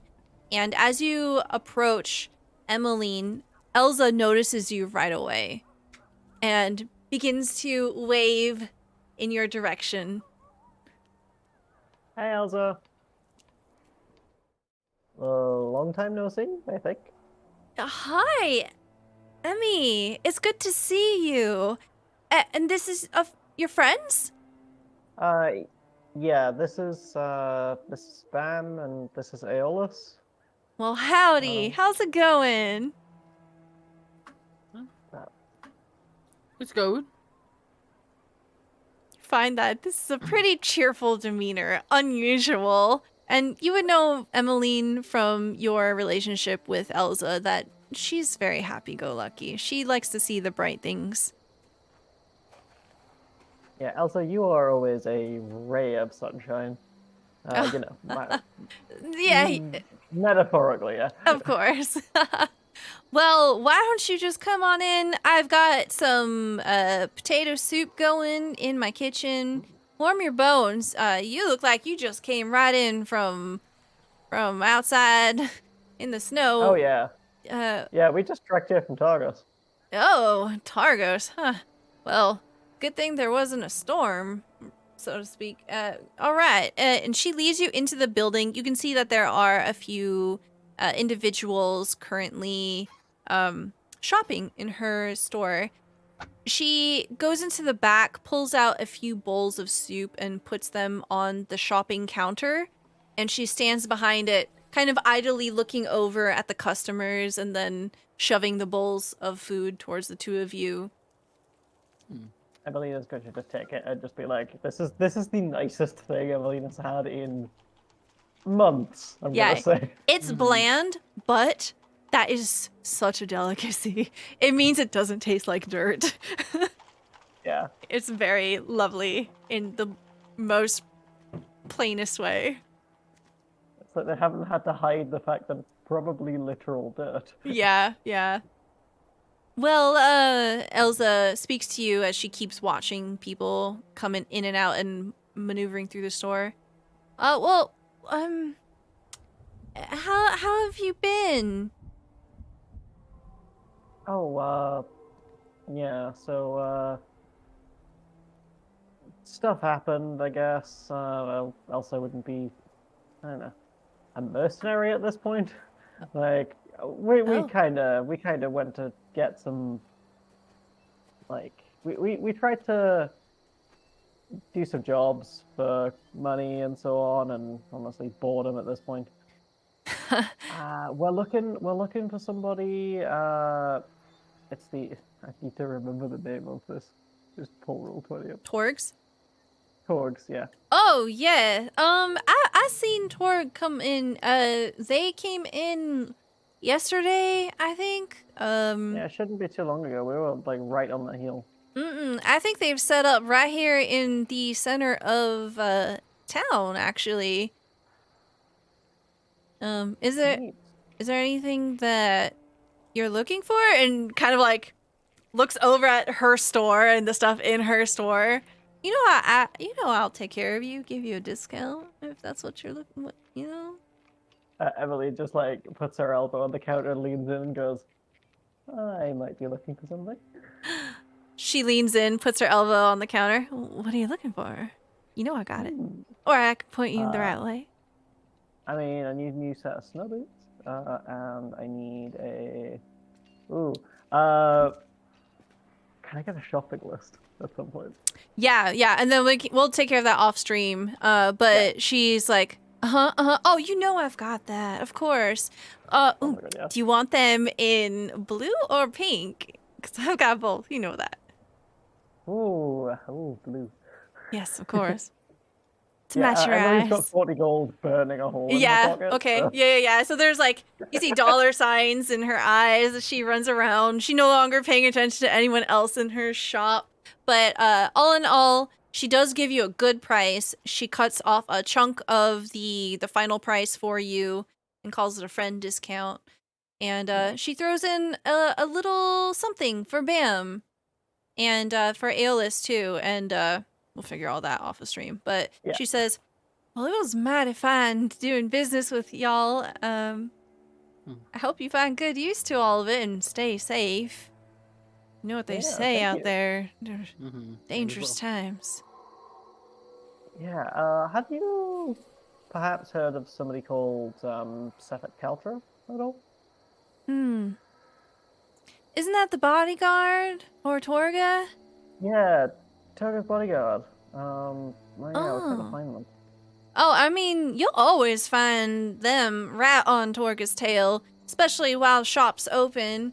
I think Torga sends him away when they're done for the night. Yeah, I've never talked to them. I mean, they got chillin' sort of energy to them. I just, she shivers visibly. Creepy would stab you for gold kind of guy. Kind of? I don't really know. I just kind of looked away. I just, Yeah, he Definitely seems, no. He seems the creepy sort. Yeah. Definitely don't want to hang out around him if I don't have to. You're looking for him? Well, I lean in and it's like, so you know when I mentioned the whole being a bounty hunter thing, right? Uh-huh. I'm gonna leave it at that and let you connect the dots. I'm not saying nothing out You're loud. hunting him? What did he do? What didn't he do? Oh, see, I know I have a great intuition around people. I knew it. I knew there was something wrong with him. Bam, you can hear this, by the way. Yeah, she's no longer being subtle about it.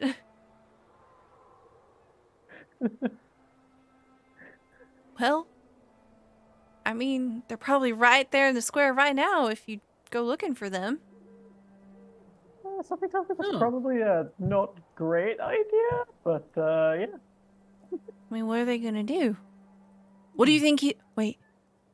Do you think you'll be in danger? Oh. Do you need me to go with you? And she grabs, like... No. Yeah, you know that No, Elsa no, is no, no. not a combatant. Yeah, I'm just like, no. I don't want Elsa. She to picks up dead. a shovel. She's like, you know, I'll fight anyone for you.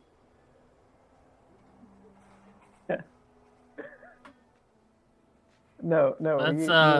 That's mighty generous of you, but no. All right. She very slowly puts the shovel away. You let me know if you The change your equipment mind. Yeah, the equipment was lovely. Thank you very much. It's been lovely seeing you again. Oh, can I give you a hug? You absolutely can give me. Yeah, a she hug. hops down off of her stool and she waddles over to you and just, she I like squeezes pick you. her up. Yeah, she squeezes you. It cracks some of your bones. Oh yeah. She gets like a really good crack in, and I'm just like, yep, that's it. Yeah. Oh, well, I'm so glad that you're okay, especially after, you know. Have we died? Yeah, I didn't want to say it. She begins to well tears in her eyes. She's like, Like, yeah, I done crying tears from. It's been a while. okay. Well, you know where to find me if you need me. I do. Thank you very much. Send my regards to Gone. I thought it was Graham for a second. Elsa goes up to you, Bam. Can I give you a hug? Sure. I'm She always fond of hugs. squeezes you. She cracks some of your bones. Mm. She maybe hugs Aeolus. We'll find out next time. It's been a while since I've had someone hug me where I can feel it in my bones. Yeah, it's the kind of hug that stays around with you. Anyway, bye. I practically limp out of the shop. Yeah. I'm like, yeah, it stays with you for a while. That's called back pain. I can tell. So the two of you begin to head towards the center of town, and you can see that there are a number of more temporary stalls and vendors set up. And you see quite visibly there is a flag on one of the stalls, and it's set up. And la la la la. You see that it bears the banner of Torg's Adventuring Shop. You see that there is a dwarf that is kind of leaning up against the back of this wooden stall. There's a number of different supplies set out. And standing not too far away is a man. He's well built and appears to be in his 30s. He has an olive complexion and he has dark hair pulled back into a ponytail. There is no facial hair on his features. He's wearing a stylish vest and matching pants and boots, similar to the style worn by mariners of the southern Sword Coast. Most noticeably, he is not wearing any armor. He's not wearing any fur, any cold weather clothing, and he doesn't seem to be armed. But there is a sense of vigilance around him as he's gazing between the various individuals moving in and out of the area, almost as if he's on guard. Can I do an insight check on? Oh yeah, absolutely. Art. Good art. RTS. That's a 15. Okay. Let's get this art on the stream. With a Oh, that's 15, good. yeah, you see exactly this. He has his shirt rolled up and it's just so cold. How could someone bear to be dressed like this in such a setting? With a 15, you pick that up immediately, Emmeline. There's something unusual about this person. Maybe something that might even make you think something along the lines of Kolskeg. And Oh yeah. even though you're just looking at them from afar, you're not even in proximity with them, you can tell something's wrong. Something supernatural is at hand here. Their eyes are blue like ice. What color are Kolskeg's eyes?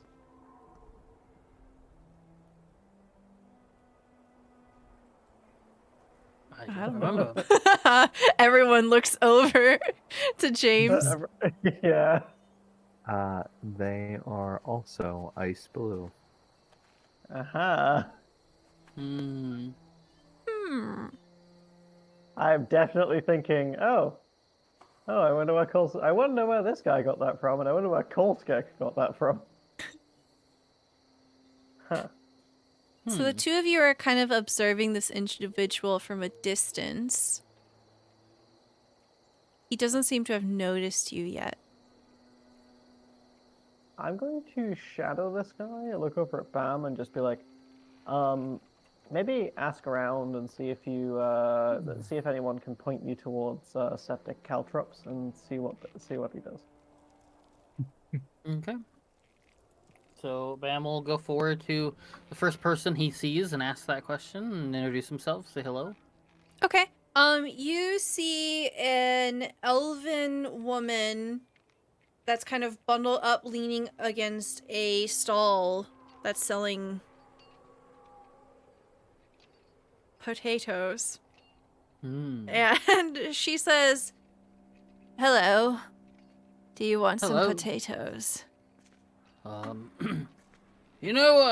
might want some potatoes. Yes, but also I would like some information, if I may.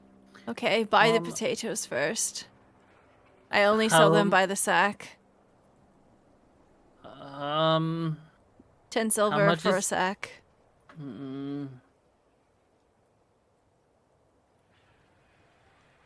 They're good 10 potatoes. silver. I promise they're not filled with dirt. Extremely How expensive. heavy is this? He looks at the sack. It's does a he, sack can he of tell? potatoes. It Yeah. weighs like a sack of potatoes. I don't know. I don't pick up sack of potatoes. Yeah. It's 10 heavy. pounds. 10 it's only 10 pounds. Depends. Some are 10, 20. Get This heavier one's than that, too. 20. Yeah. 20 pounds. Okay. Thank you Um, for the potato lure. Yay. Ben will kind of look over at them and he'll go, okay, and pat himself down and go, wait a minute. I seem to have lost my wallet. I'll be back. And then he'll kind of walk away and then sort of walk back in the direction he came, kind of turn a corner where it's out of their sight, and then try to, like, maneuver around where they don't see him so he can move on to someone else to talk to. Okay. You go to a different part of the plaza here, and there is someone who's selling cups. Ah, yes. You see that they are a half-orc individual. He is neatly dressed. He says, "Hello there. Do you want a cup?" Fine too. How and he'll kind of like look at he'll kind of look at the cups. What do the cups look like? They just They're- simple regular old cups. Yeah, Okay. they're cups. Possibly. I might get me a cup, but before I decide if I'm going to or not, I would like to know if you know where somebody is. Oh, yeah. Who are you looking for? Sepik Keltro, I believe. That's Oh, the name. that individual right over there. He points directly at Sepik Caltro, and Sepik Caltro almost robotically turns and looks over at him and then at you, Bam. Oh, well, thank you. How much is how much is one of your cups? 1 copper. Oh, all right. Are these? Do these cups look big enough that I could just stick them in my backpack? Yeah. Yeah, they're very Okay. small.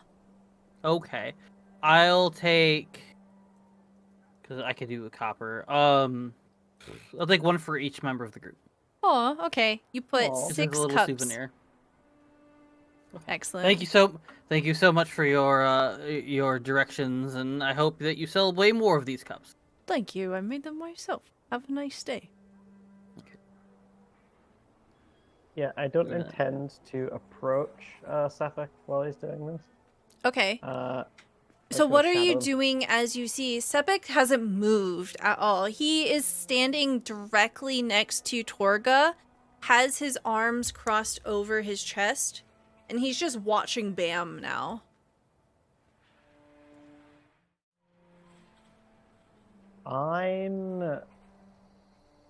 Oh, so is he basically just going to be standing there as Torga's bodyguard, like, regardless?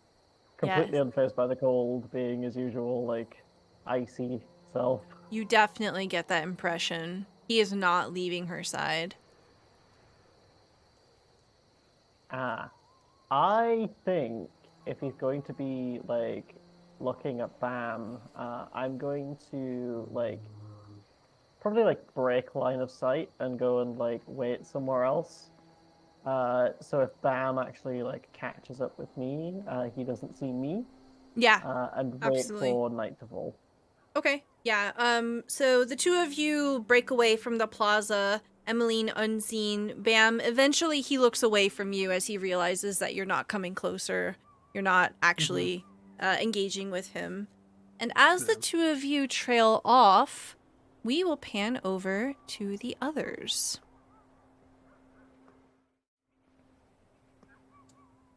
The group of you have just left Targos.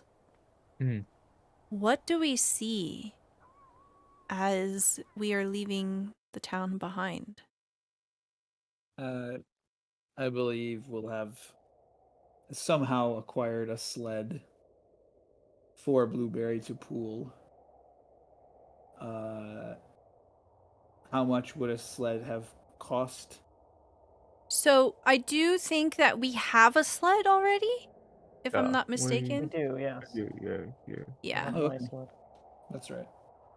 Okay, so Lyranus would be, at the front of the sled, like driving it with the assistance of Blueberry, of course. They, just like the boat, would have their crossbow sort of across their lap with their forearms kind of holding it in place. Just kind of, driving, watching, very much focusing on the trail ahead, acknowledging that they're companions, but very much focused on the task of finding this man's husband and this boy's owner. Okay. Well, I think that Kolskeg would be either trying to get Marble to come out and play with him as he's sitting in the back of the sled, or actively like holding and playing with her and like rubbing her belly and Can I get an animal handling check from you? absolutely. This is a wild animal. This is dangerous. Yes, this is perfect. Oh Yeah, my his hand God. does not look good at all. This is great. You rolled a nat 1. Perfect. Yes. It's Okay. Blueberry all over again. Yes. So it is quite clear that Marble thinks you are trying to assault him, and he is trying to bite you. Kolskeg is giggling while the cat is trying to bite. While this not cat, wild animal is trying to bite him, not getting that the situation at all, and he just Your like hand looks is. up at Oh, do you yeah. bleed? That is a wonderful question. I don't Do think you you bleed? bleed. I don't think Nope. he bleeds either. Nope. But there are definitely more than flesh wounds on his hand. Yes. And he's just looking at Clay with this smile on his face. He's like, I think Marble likes me. Clay is riding on top of Blueberry, facing backwards. I love it. I So you see all And- of this. Yes. love that. Just grinning ear to ear, by the way. I don't think Marble likes that. What do you mean? Clearly she does. Look. And he lifts and it's just attached to the arm. Yeah, she's Ears just like cat chewing, pinned chewing. back. Yeah. Ears pinned back, claws out. It's my best friend, see? Well, you see Marble's paws? Yeah. The claws come out when they're angry. But I just thought that, she was holding on because she didn't want to let go and we're best friends. I think she wants you to let go. I'm not holding her though, she's holding on to Yeah, me. she's just like latched onto you. That angry, Yeah. cat noise. Crag cats don't have a long tail, so it's just a little stub is just like angrily flicking as much as it can. Clay just lets that be how it is. Great. Y'all have Yeah, 12 hours of this. great. Eventually he would stop messing with the kitty.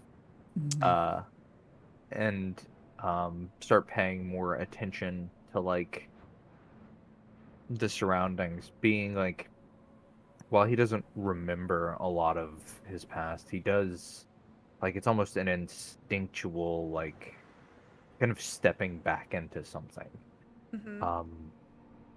So he would kind of begin to keep an eye out and look for anything that might be a sign of either danger, Okay.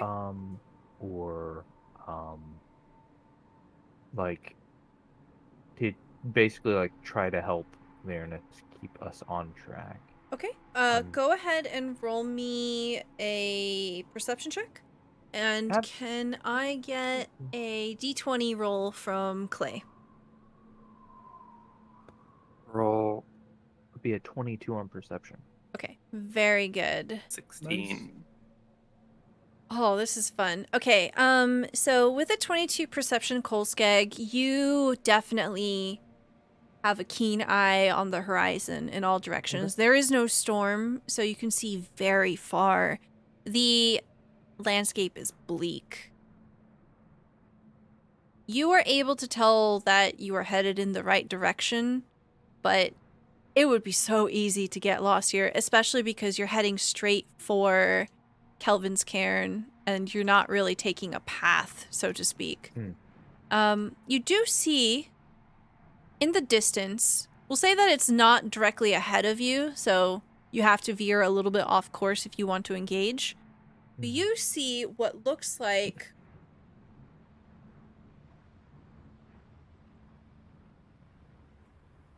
a dark green hedge sculpture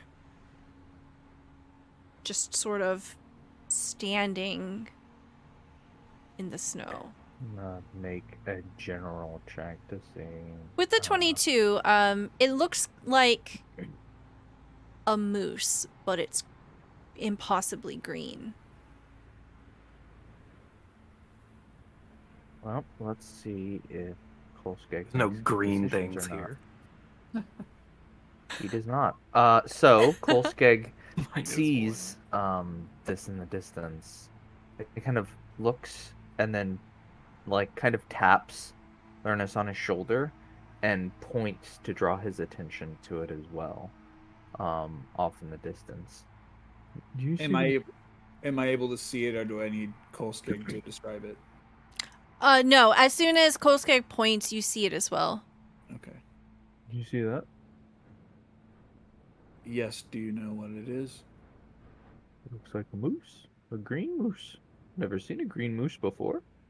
I can't say I have either. Uh, do we just... Have you ever seen a moose before? Yes, but not a green one. Do we just keep going, or do we stop? What should we do?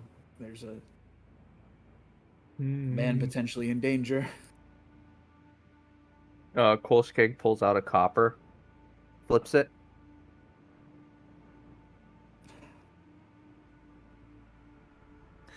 Heads or tails? Heads.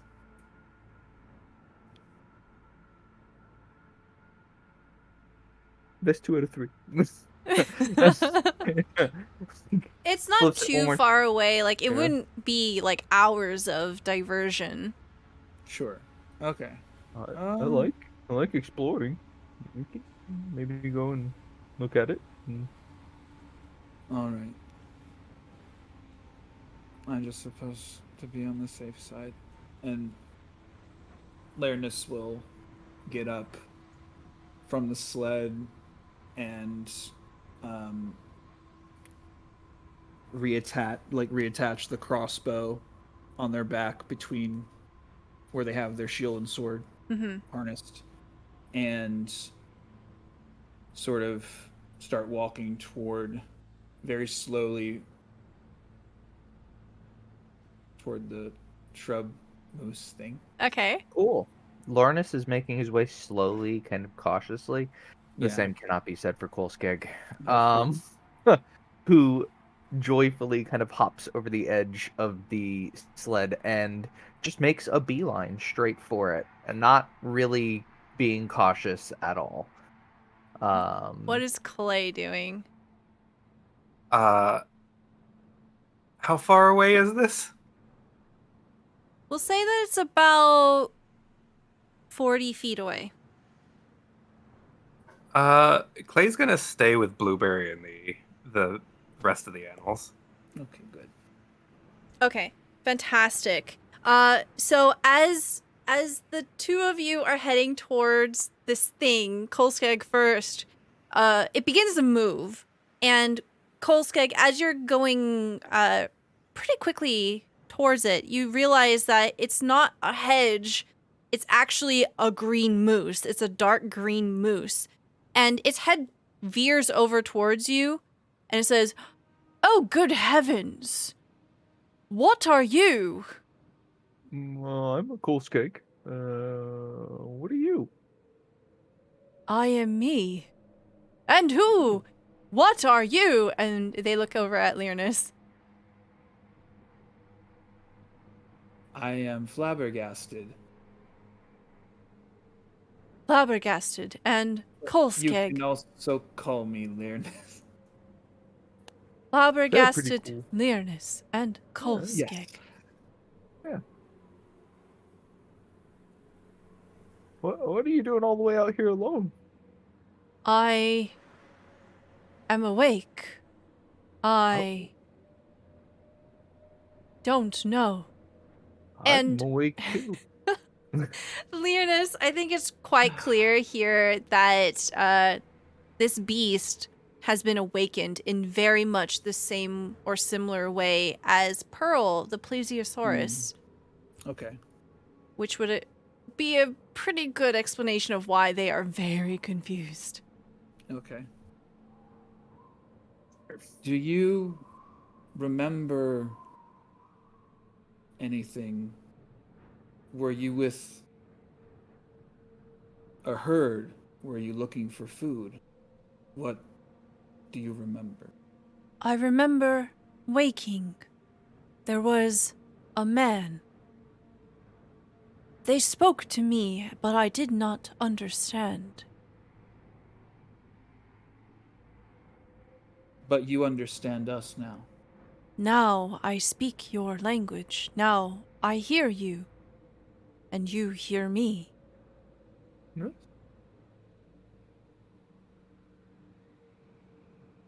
Learnus kind of looks over at Kolskeg. This reminds you of what Pearl had told you. Pearl had mentioned that they were awakened by a druid, one by the name of...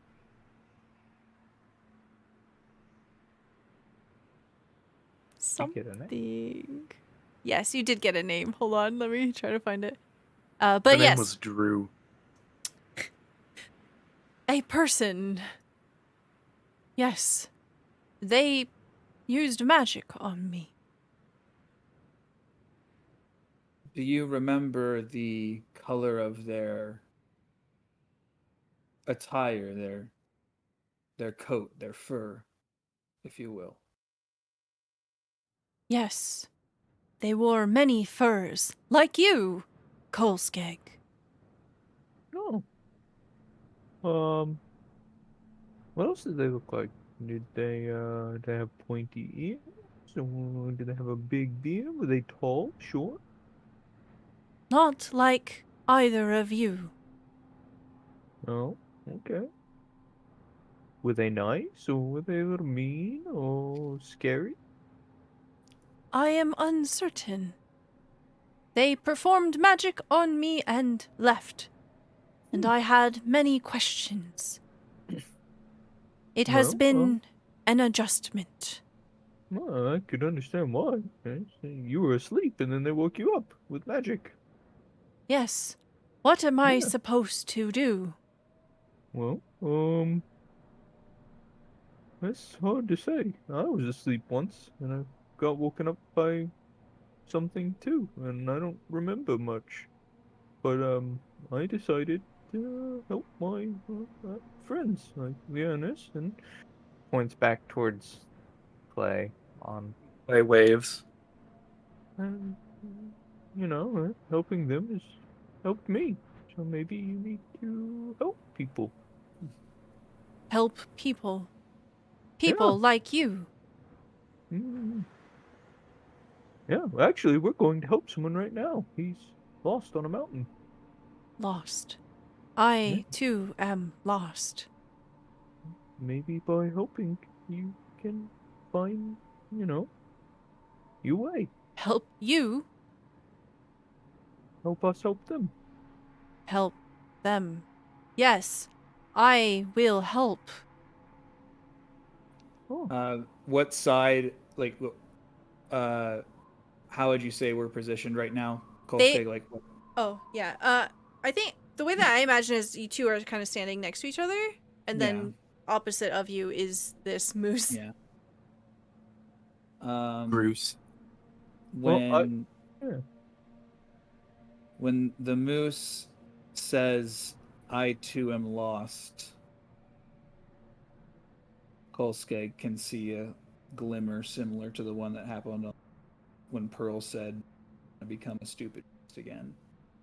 It's very faint, almost unnoticeable, and but they don't kind of like go out of focus like they did on the boat. It just kind of happens.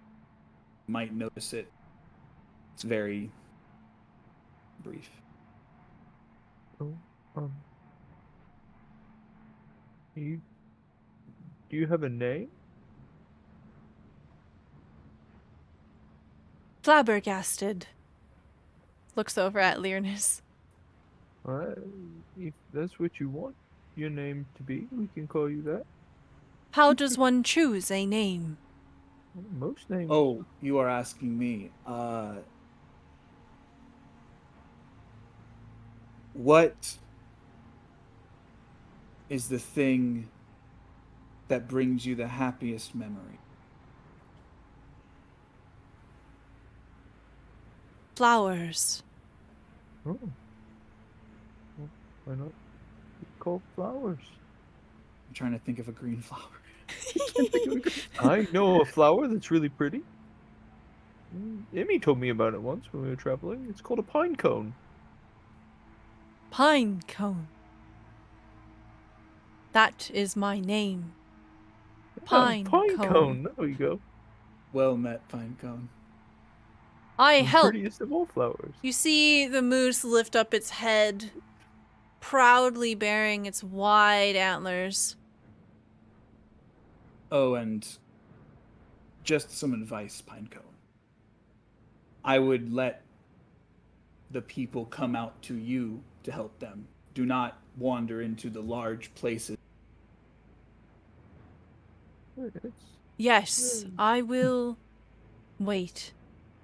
Good. Yes. You can follow us if you want. We need help getting him help. I help people. They Yes. nod. Yes.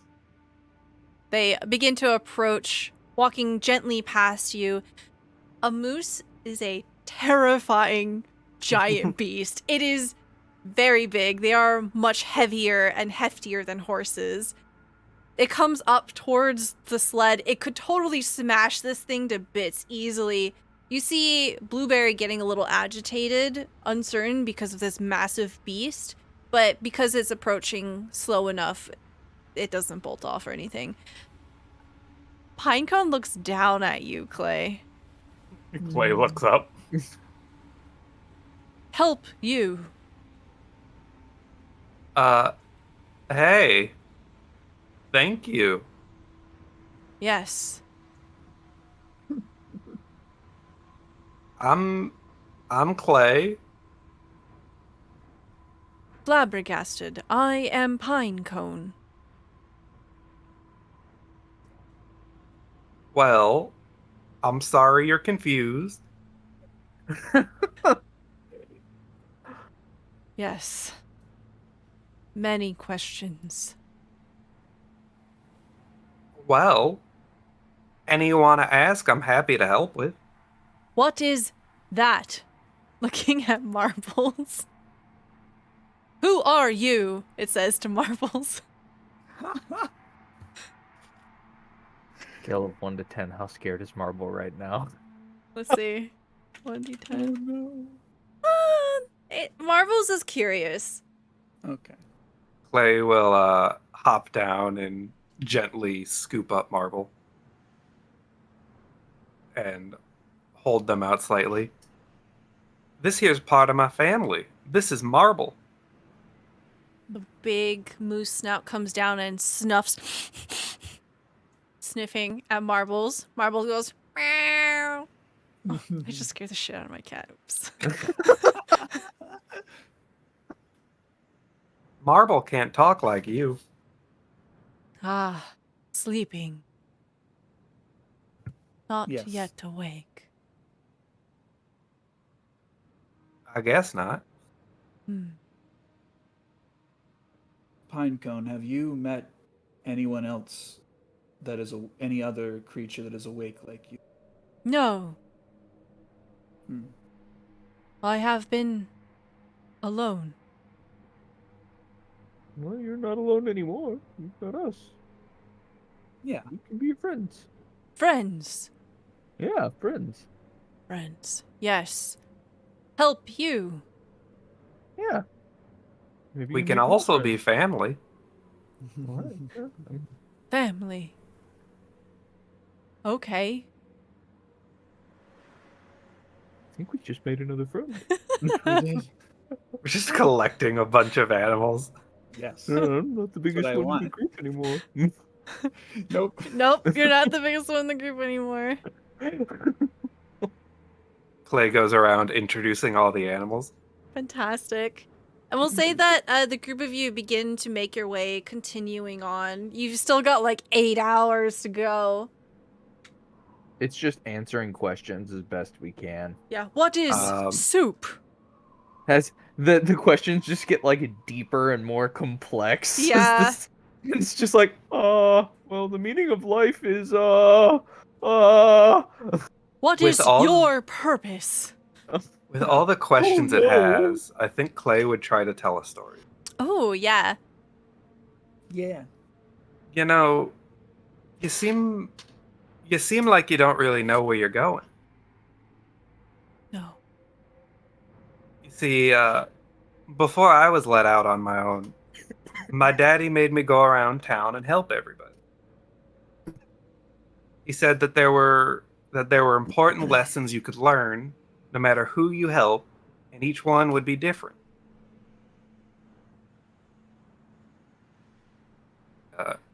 He keeps an eye on Pinecone to make sure it's listening. Yes. This one time, and I think this lesson ended up meaning the most to me, and it kind of makes sense because we're about to go climbing. But there was a little old lady, real tiny thing, and every year she'd buy a flower. But one year we had the worst rains we'd ever had. Almost caused a whole flood in the town. Lost tons of crops. Everything gone one night. Oh, no. So, with that, we also lost all the flowers. Little old lady couldn't go and buy one this year. She went up and she went around. We had a real small, we didn't even have a guild. We just sort of had the tavern that anyone looking for work would hang out at. And Yes. she went around and she asked, seeing if anyone would help her find a flower in the woods. But little old lady couldn't work anymore. She didn't really have any money. She couldn't offer a reward to anyone. And so, my daddy, who was hanging out at the tavern one day, told me to take up the quest. He said that it'd be very important to learn that even if someone can't pay, what seems like a little bit to you could be the most to them. Yes. What is money? Clay reaches into the pouch hanging off his back and pulls out a gold coin. It's different for a lot of people, but mostly it's these coins. At least You seven use of it. them. You use it to get the things you want, or to help convince others to do the things you want. I would like one, please. Clay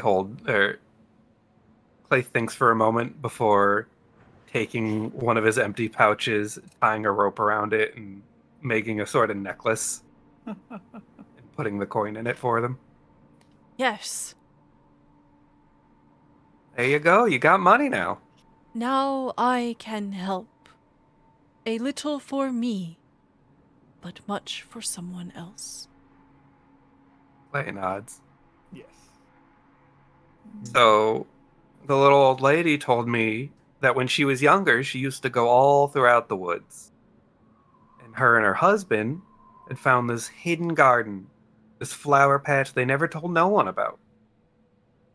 She swore up and down that even after all these years, those flowers would still be there, growing and shining like the day she first saw them. So, having nothing really else to do, I went straight into the woods. I followed her directions to the T. Only now, after all these years, it ended up being a cliff. Oh, I do not like cliffs. He chuckles a bit. And wouldn't you know it, I can see the flowers all the way at the top. Some bright, blooming, glorious flowers. But with all the rains, what normally would have been a nice and easy climb was covered in mud. It took me damn near all day just to get up the thing. I fell more times than I can count. Oh no, you are so small. He laughs. It sure hurt, but I'm okay now. And in the end, I got the flower and brought it back to her. See, what the little old lady got the flower for every year was to honor her husband's funeral. Every year, she'd buy a flower and take it to his grave. This was the only year she didn't have one to give him. But you So, helped her. Clay nods. So what looked like a little bit to me, a small flower, it meant everything to her. Yes. As Clay is sharing this story, how do Learnus and Kolskeg take this? What are they doing? Learnus is definitely listening, having heard some of Clay's stories, but not this part. And thinking about the flower and Pinecone having said that their happiest memory that they could think of was flower, a sort of spark occurs in Learnus's head, and they ask Pinecone, were you... Is this place that is white and cold, is this where you come from? Or were you somewhere else before you were away? I came from a forest. Many trees. I don't know how I got here. Kolskeg, And you would know that the closest forest is probably Lonelywood, and you are kind of headed in that way.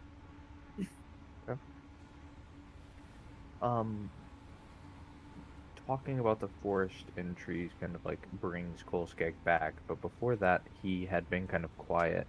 And he was listening to Clay talk, and he was talking about how helping this old lady and bringing the flower and the struggle uphill and everything that he went through, but this flower symbolized something important to her.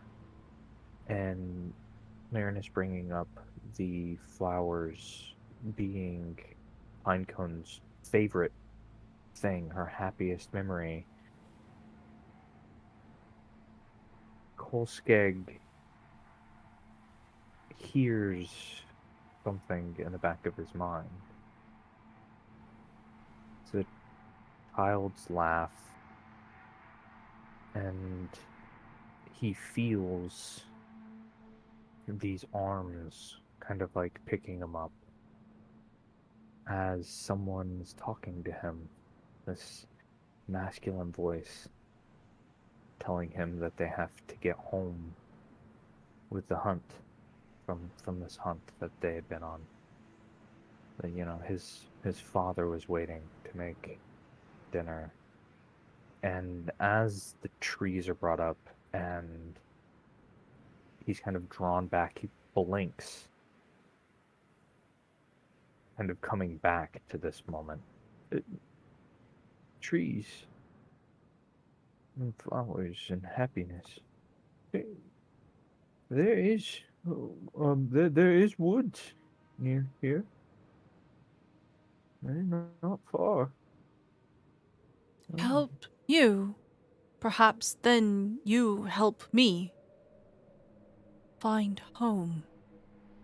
Clay reaches out a paw and pets the moose's nose and says, "Of course we'll help you. Your family, after all."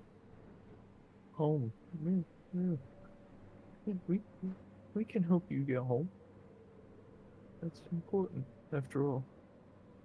Yes. Thank you. Yeah. Not a problem, Pinecone. Sure. All right. Yeah. So we'll say that another couple of hours pass by. It's starting to get dark. It's getting very cold. The temperature is dropping. Pinecone seems unaffected. The animals in all feel unaffected. For the three of you, though, well, for two of you. I'm not. I wonder cold. which two. I'm not immune to cold, so I can be. For two of you and half of one. It's getting cold.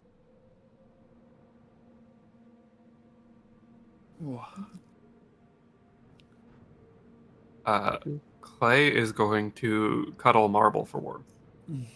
Okay.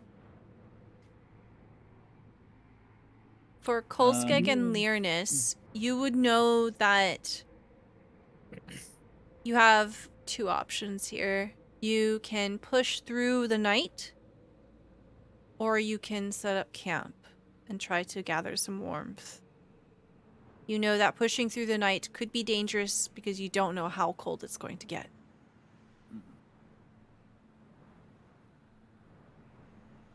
I think. Well, it's cold. That guy is trapped on the mountain. If he's stuck up there and it gets even colder, he doesn't have any way of getting a fire. He might not be able to see his husband again. I agree. Excuse me. I agree.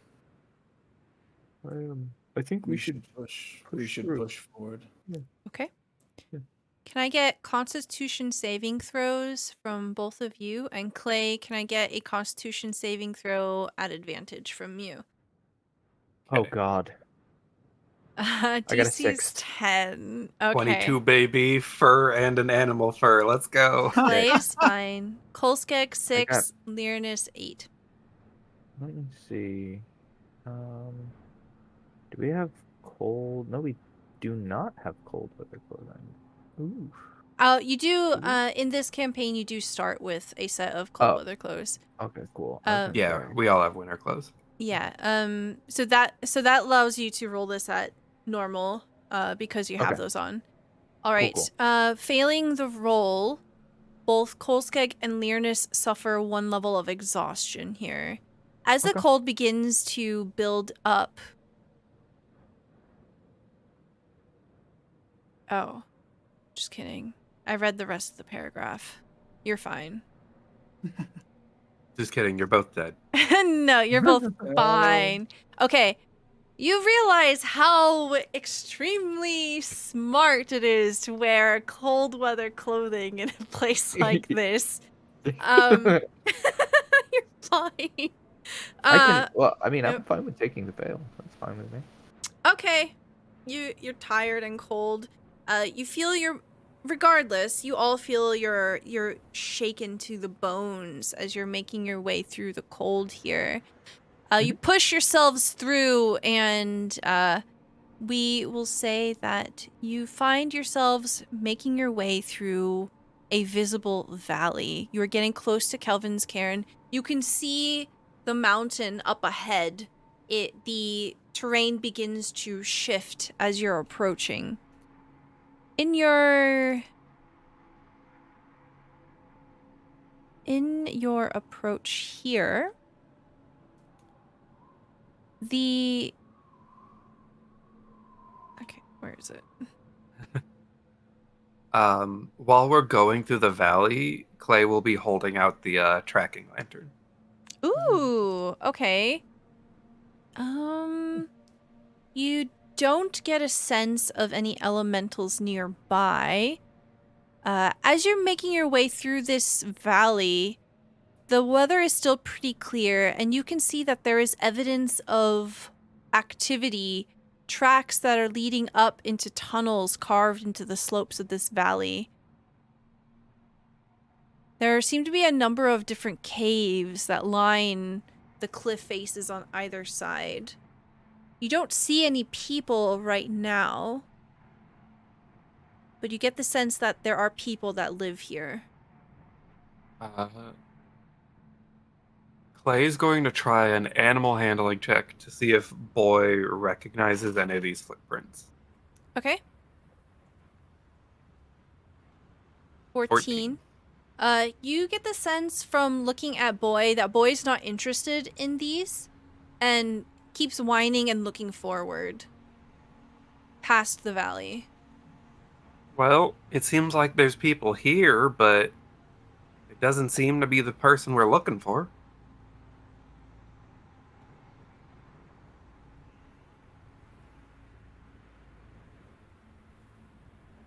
Clay glances at the other two who seem a little worn out. Do we maybe want to stop and rest in one of these tunnels if they're willing to let us? Oh, my apologies. I'm a little out of it. That does sound good. I mean, Even if it's just for a while. gather our course. bearings, and then try. You need to rest. I understand. I can. We can. I can kind of go ahead a little bit and maybe make sure nothing's wrong. Clay gets a little angry and still sitting on top of Blueberry, puts both hands on Kolskeg's shoulders. Now listen here, Kolskeg. If something happens to you, who's gonna rescue you? You can't So- save no one if you need to be saved. If something happens to Kolskeg, a certain someone will never forgive us.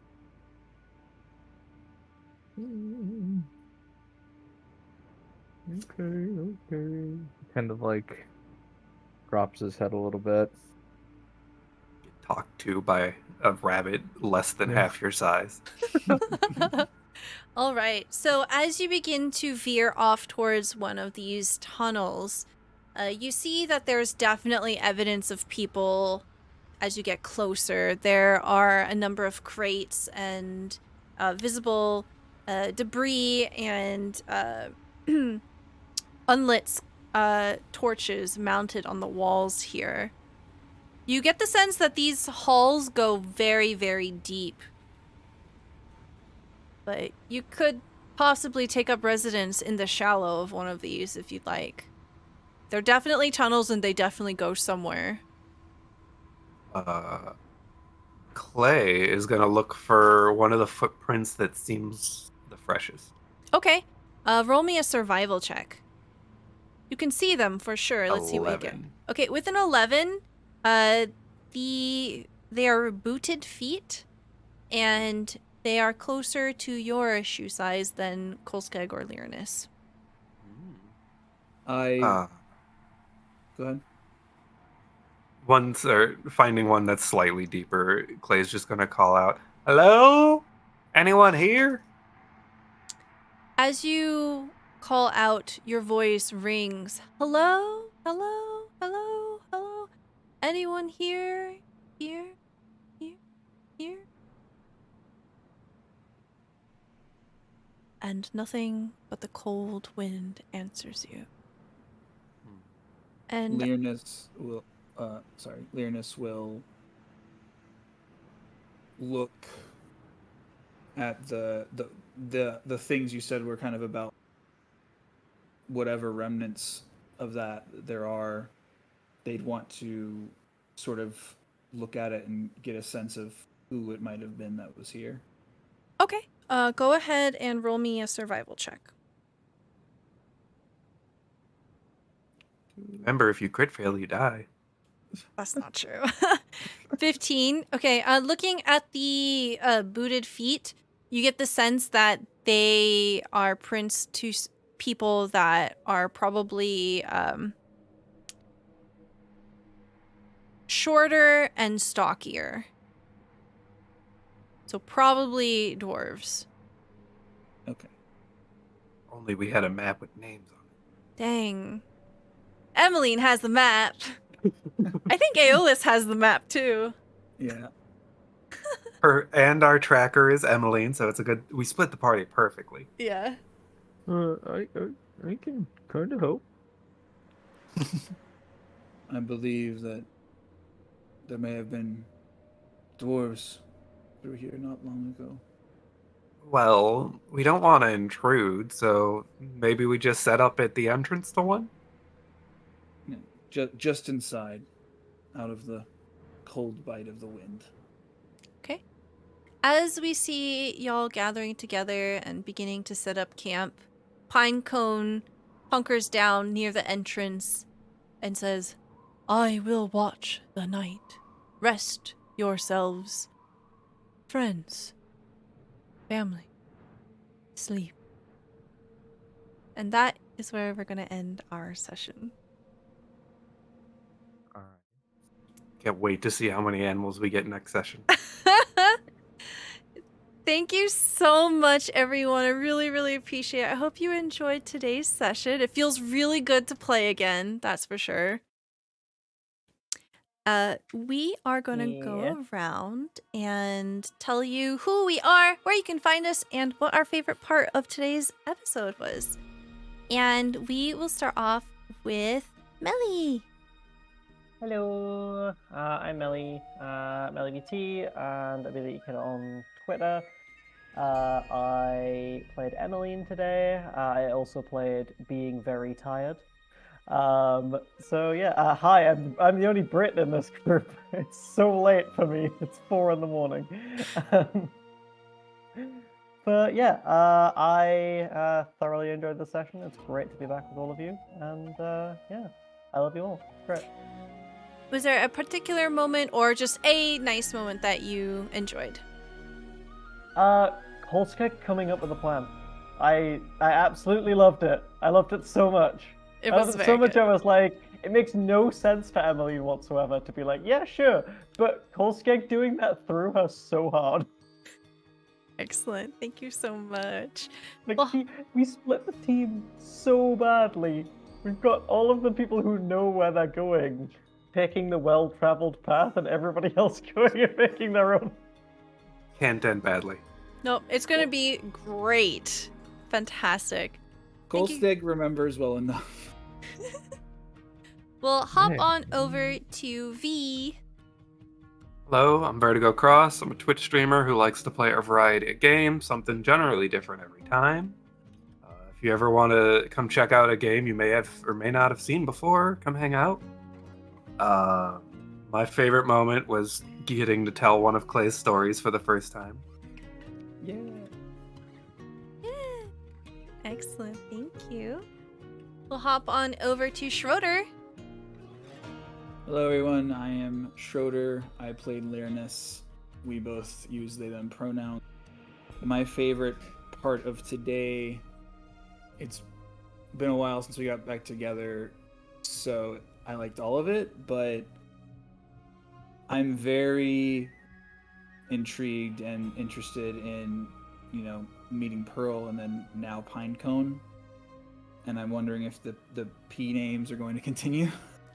But I like the sort of mystery that we're unraveling with that.